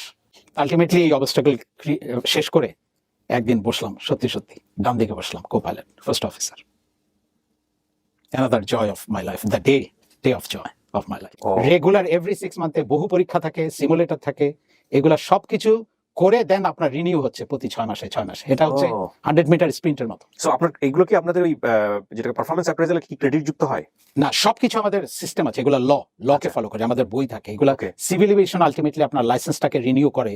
ওকে ও দেখে যে আপনি মেডিকেলি ফিট, ও দেখে যে আপনি এই পরীক্ষাগুলো পাস করেছেন থিওরিটিক্যাল, ওকে। ও দেখে আপনি প্র্যাকটিক্যাল পরীক্ষায় পাস সো করেছেন। রিনিউর ব্যাপারটা কত বছর পরে হয়? এভরি 6 মান্থ পর পর আপনার কাগজ পাঠায়, ওগুলো পাঠায়। ও ওগুলো পাঠায় তার মানে 6 মাস পরে আপনাকে চাইলে আনফিট বলে দিলে আপনি any time, just any day আপনি আনফিট, ইউ আর ডান। এই প্রফেশনটার এটাই হচ্ছে ব্যাপার। সি এসা আমরা আপনাকে সবসময় গুড বুকে থাকতে হবে। Always always. আলটিমেটলি একটা কমফোর্টেবল একটা জোনে আমি চলে আসলাম। যখন আসলাম, ফার্স্ট কি আপনার বাংলাদেশ বিমানই ছিল? ফার্স্ট আমার জীবনের প্রথমেই বাংলাদেশ বিমান। ওকে এখন মাথার মধ্যে আমার পোকা মাস্টার্স করতে হবে, তো আবারও সেই নীলক্ষেত যাওয়া, কারণ আমার অভ্যাস হয়ে গেছে। আমি নতুন বই দেখলে আমার কোনো অ্যাট্রাকশন আসে না, ও আমি পুরনো বই দেখি। কি করি, আমি আমার সিক্রেটটা বলি, আমি প্রিভিয়াস 5 ইয়ার্সের যত প্রশ্নপত্র আছে আর যত বইগুলো আছে ডিফারেন্স, ওগুলো আমি নীলক্ষেত থেকে কিনি, ওরা জোগাড় করে দেয়, ওদের কাছে কপি থাকে। হ্যাঁ। ওগুলো আমি নিয়ে এসে, আমি সব বই আমার সামনে থাকে, আর ডাইনিং টেবিলটা আমার ওয়াইফ বলে সবসময় যেখানে যাও তুমি ডাইনিং টেবিলটা অ্যাকোয়ার করে রাখো। আমি স্যার বাবা আমি পড়ছি যখন, এই সময়টা অন্তত ছাড়ো, কারণ আমার 4-5টা বই সামনে থাকে আর আমি নিজে নোট করি। আচ্ছা, ওই 5 বছরের প্রশ্ন যখন আপনি সলভ করবেন, তখন ওটা অটোমেটিক্যালি হয়ে যায়। আপনার কিচ্ছু করতে হবে না। আমার মনে আছে আমি মাস্টার্সের 4 ঘন্টা করে পরীক্ষা, আমি বসা মোহাম্মদপুর কলেজের মধ্যে, আমি যখন লিখছি, মানে প্রথম শুরু বললো না, হঠাৎ শব্দ পাই 15 মিনিট সামথিং, 10 মিনিট আছে না 15 মিনিট আছে, টিচার একজন ঢুকে বলে। আর আমি প্র্যাকটিস করেছি কি জানেন, প্রত্যেকটা আমার আনসার যাতে ইকুয়াল হয়, মানে একটা ধরেন আমার 50 লাইন হলো আর একটা 70 লাইন হলো না, আমি প্র্যাকটিস করেছি যদি 50 হয় প্রত্যেকটা 50। এক্স্যাক্টলি, এবং প্রথমে হাতের লেখা যেরকম হবে পরেরটা ওরকম হবে। পরেরটাও তাই থাকে। আমি তখন ক্যাপ্টেন হয়ে গেছি, হুম। আমি তখন F-28 এর ক্যাপ্টেন, কি ওই সেন্টারে I was the highest one. তো ওনারা বললো যে ইফ ইউ উইশ, আমরা আপনাকে যে কোনো হায়ার এডুকেশন আমি আপনাকে সাজেস্ট করতে পারি, আপনি আপনার টিচার হিসাবে খুব ভালো করবেন। আর ভাইভাতে আউট অফ 50 আই গট 47। আপনি ন্যাশনাল থেকে করলেন মাস্টার্স তার মানে? জি, ন্যাশনাল। ওকে। বাস মাস্টার্স হয়ে গেল। এর ভেতরে আমি ফুল প্যাসেঞ্জার নিয়ে ফ্লাই করে, first flight of the day, Dhaka থেকে চিটং আসছি F-28। যখন চিটংয়ের সাথে কন্ট্রাক্ট করলাম, এয়ার ট্রাফিক কন্ট্রোলার বলছে, ক্যাপ্টেন সাহেব একটু চা খেতে এসেন ম্যানেজারের রুমে, কারণ আমাদের গ্রাউন্ড টাইম 1 ঘন্টা থাকে। তো আমি বলছি, কেন? বলে একটু কথা আছে। তো নামলাম, পার্ক করে আবার কাজ করে কো পাইলটকে বললাম, থাকো, প্যাসেঞ্জার ক্লিয়ারেন্স দিয়ে দিও, অসুবিধা নেই, যদি অসুবিধা হয় আমার সাথে যোগাযোগ করো, I am coming within 15-20 minutes. তো ঢুকলাম ম্যানেজার রুমে, বলে আসেন আসেন। ম্যানেজার আমাকে ধরলো, চিনে, আমি চট্টগ্রামের মানুষ, তো ওরা তো জানি। আসেন আসেন, একজনের সাথে পরিচয় করে দিই। এভাবে হাত ধরলো, ইটস জাস্ট লাইক মুভি। হাত ধরে নিয়ে দেখি লেখা আছে, মানে যে রুমটার দিকে যাচ্ছি আর কি, এয়ারপোর্ট যে মেইন আর কি, মানে এয়ারপোর্টের তখন ডেজিগনেশনটা আমার ঠিক এক্সাক্ট মনে নেই, উপরে কি লেখা আছে। একজনের রুম, পর্দা মানে ঝুলছে, বাতাসে কাঁপছে, আমি দেখি। তো উনি পর্দা সরায় ঢুকলো, আমিও ঢুকলাম, দেখি আমার বাবা বসা ওখানে। How do you feel? এবং এই দৃশ্যটা, মানে এই যে একটা শখ, মানে দেখাটা আমি আশা করিনি। আমি ভেবেছি অন্য কোনো কাজ আছে উনি। তো উনি তখন বেশ চশমা টশমা হয়েছে, ওনার বয়স হয়েছে অনেক বছর পরে। অনেক বছর পরে। দেখি উনি আমার দিকে তাকালো, তাকায় দেখি ওনার চোখটা একটু ভিজলো, এবং ভিজে আমি দাঁড়িয়ে আছি, আমি just frozen, I was just frozen there. আমারও ইউনিফর্ম পরা, ওনারও ইউনিফর্ম পরা। তো আব্বা দেখি উঠে দাঁড়ালো, উঠে দাঁড়িয়ে দেখি টেবিলের ওদিক থেকে আসছে। আমি বলছি, আব্বা স্টপ রাইট দেয়ার, থাকেন ওখানে, থাকেন আব্বা, আসসালামু আলাইকুম। তো ম্যানেজারকে বললাম, চলেন। হয়তো আমাকে বলবেন যে এটা অবিবেচকের মতো কাজ করেছেন, আমার কোনো অসুবিধা নেই, বাট আমার ফিলিং, আমার ভেতরে যত বেদনা ছিল, যে বাবার সাথে আমি জীবনে ঘনিষ্ঠ, মানে চরম ঘনিষ্ঠতা, উনি এমন একটা দিন যায়নি ডিউটি থেকে এসে যে আমি ওনাকে গায়ে তেল মালিশ, মাথায় তেল মালিশ, লাফালাফি করে, বাবাকে এমন কিছু নেই যে আমি করিনি, জুতা পালিশ থেকে শুরু করে ইউনিফর্ম ধোয়া ধুই, এভরিথিং। সেই বাবা যেদিন বললো যে কুকুরের মতো ঘুরে বেড়াবে, এই জিনিসটাই, এইটা আমার মন থেকে তখনও ওয়াইপ আউট হয়নি। বাস বেরিয়ে আসলাম। শেষের দিকে এসে কি ঠিক হয়েছিল? শেষের দিকে এসে মোটামুটি একটা অবস্থা হয়েছিল। আমার ওয়াইফকে আমি নিয়ে গিয়েছিলাম একদিন, একদম শেষের দিকে। তখন তো আমি এয়ারলাইনের একটা ক্যাপ্টেন। তখন আমার সৎমা উঠে দাঁড়িয়ে এসে বললো যে আই এম সরি, এভাবে বলেছিল উনি, যে আমাকে, আমি হয়তো অনেক অন্যায় করছি তোমার। তা আমি বলেছি, না, আপনার কোনো দোষ নেই, আমি কখনোই ওনাকে দোষ দিই না। আমার যত কিছু অভিমান বলে, অনুযোগ বলেন বাবার, কিন্তু আমি কোনোদিন বেয়াদবি করিনি। বিষয়টা কিন্তু বুঝতে হবে, যে বাবা করলো বলে যে বাবাকে এই করবো, এটা আমি বিল্ট ইন না, এভাবে আমি প্রস্তুত হইনি। উনি আমার জন্মদাতা, ওই রেসপেক্ট ওখানে আছে, কিন্তু ওনার যে কাজগুলো, ওটা আমি মানি না, ওটা আমি কোনোদিন মানিনি এবং মানি না। আমার মায়ের জায়গায় যেখানে আছে, আমার মা মৃত্যুর 2.5 বছর পর্যন্ত আমার সাথে লাস্টে ছিল আর কি, এই ঢাকাতেই। আমার মাকে আমি ওখানেই রাখতে চাই, আমি মিক্স আপ করতে চাই না জিনিসটা। আপনি তো বাংলাদেশ বিমানে এখন আর নাই বোধহয়। না, আমি বাংলাদেশ বিমানে নেই। আচ্ছা। আমি বাংলাদেশ বিমানে নেই প্রায় গত 18 বছর। বাংলাদেশ বিমানে হওয়ার পরে শেষের দিকে আমি দেখলাম যে আমার ক্যারিয়ারকে যদি আমি আরো সামনে নিতে চাই, আমাকে আধুনিক এয়ারক্রাফটগুলোর দিকে যেতেই হবে, যেগুলো আলটিমেটলি বাংলাদেশ বিমান এনেছে। তো আমি ওই বিভিন্ন এয়ারলাইনে ভাবছি যে কোথায় কোথায় আমাদেরকে নিতে পারে, কিন্তু সুযোগটা খুবই কম, একেবারে কম বললেই চলে। তখন আমি ওই অ্যাপ্লিকেশন করলাম, অনলাইন বলেছে, আমার এখনো মনে আছে, আমি একটা অনলাইনের ফর্ম আসতে, আমি লাঞ্চের আগে আমাকে ডাকাডাকি করছে, খাবার দিয়ে দিয়েছে, আসো। ওটা রোল আউট হতে হতে আমার খাবার শেষ হয়ে গেছে, তখন দেখি পিকচারটা আমার সামনে আসছে। ওই অবস্থায় গিয়ে আমি অ্যাপ্লিকেশন করি, আমি বর্তমানে যেখানে আছি ওখানে। এখানে একটা জিনিস বলি, ওনার সার্ভিস রুল অনুসারে ওনারা কোথাও পাবলিকলি ইন্টারভিউ দিলে ওই ব্র্যান্ডের নাম ওনারা বলতে পারেন না। এটা কেন পারেন না সেটা নিয়ে আমাদের কোনো গবেষণা নাই, বাট যারা ওনার সঙ্গে পরিচিত, যারা ওনার সার্কেলার আছেন, তারা খুব ভালো করেই জানেন। ইভেন উনি যখন আমাকে ব্যক্তিগতভাবে বলছিলেন, তখন আমি তেদার্সে, মানে একদম নীতিতে এটুকু আমি নিশ্চয়ই বলতে পারি ব্র্যান্ড ভ্যালু সম্পর্কে, যে উনি যে বর্তমানে যে এয়ারলাইন্সে কাজ করছেন, সেটা পৃথিবীর number 1 top airlines. So what a story. আপনি মাঝে মাঝে চিন্তা করেন যে আপনার জীবনে কি ঘটে গেছে বা কি হচ্ছে? এখন ভাবি, কিন্তু ভাবনাটাকে আমি খুব একটা দিই না, এই কারণ আমি এখনো কিন্তু সেই ছোটবেলার সেই ট্রমা থেকে আমি বেরোতে পারিনি। সেই ট্রমা থেকে আমি বেরোতে পারিনি বলে আমি ওদিকে যেতে চাই না। মনের কিছু দরজা থাকে না, কিছু দরজা বন্ধই রাখতে হয়, তো বন্ধ করে দিই। কিছু যদি যেতে চাই, ওটা আমি লাগিয়ে দিই। কিন্তু অনেকেই তো বলতে পারেন এভাবে যে আপনার জীবনে যদি ওই দুর্ঘটনাটা না ঘটতো, তাহলে হয়তো আপনি আজকের এই সিটটাতে বসতে পারতেন। একদম সত্যি কথা, একদম সত্যি কথা। কারণ প্রথমে হয়তো আমি বলেছিলাম যে আল্লাহ এক একজনকে এমন ভাবে সৃষ্টি করে, কাউকে দেখবেন একেবারে কিছু না করে কিন্তু সে দেখা গেল যে সবকিছু হাতের কাছে আসছে। আবার মানুষ যারা অর্জন করতে শিখেছে, তাদেরকে ওভাবেই সৃষ্টি করে।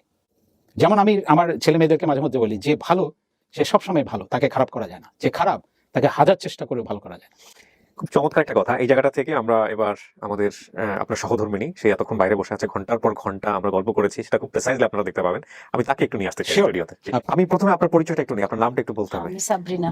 সাবরিনা। জি। যে ভুলটা উনি করেছিলেন প্রথমে আপনাকে দেখে, যে you are from Japan or something like this, সেই ভুলটা আমার মনে হয় অনেকেই করে। করে। হ্যাঁ, এবং আপনি এবং আমি সুযোগটা নেই, আমি কখনো মালয়েশিয়ান সাজি, কখনো ফিলিপিনো, কখনো নেপালি, কখনো Afghani, so it's going on. But আপনার রুটটা কি আসলে বাংলাদেশি নাকি আপনার প্যারেন্টসরা কেউ ছিল? হ্যাঁ? ওরকমই আচ্ছা, প্যারেন্টসরা হয়তো অন্য দেশের ছিল। অ্যানসেস্টর তো ছিলই। হ্যাঁ, ওকে, ফাইন। আর আপনাকে উনি পছন্দ করেছিলেন, সেই গল্পটা কি আপনি জানেন? এই যে লেপ গোছানোর গল্প। সে বলে, আমি তো তখন জানতাম না। আমি প্রথমত আপনাকে ধন্যবাদ জানাই যে আপনি ওনাকে ইন্সপায়ার করেছেন যে আজকের এই অনুষ্ঠানে আসার জন্য। আমি খুবই ডিলাইট, মানে আমি এবং আমার ছেলে। হ্যাঁ, ওই তো আপনার অনুষ্ঠান আমরা সারাক্ষণ শুনি লং ড্রাইভে, দিয়ে রাখি, শুনতে থাকি, কখনো হয়তো চোখে পানি চলে আসলো, কাঁদি, আবার কতক্ষণ গাড়ি থামাই, এই করি আর কি। ওয়াও, আমি খুবই অনার ফিল করছি।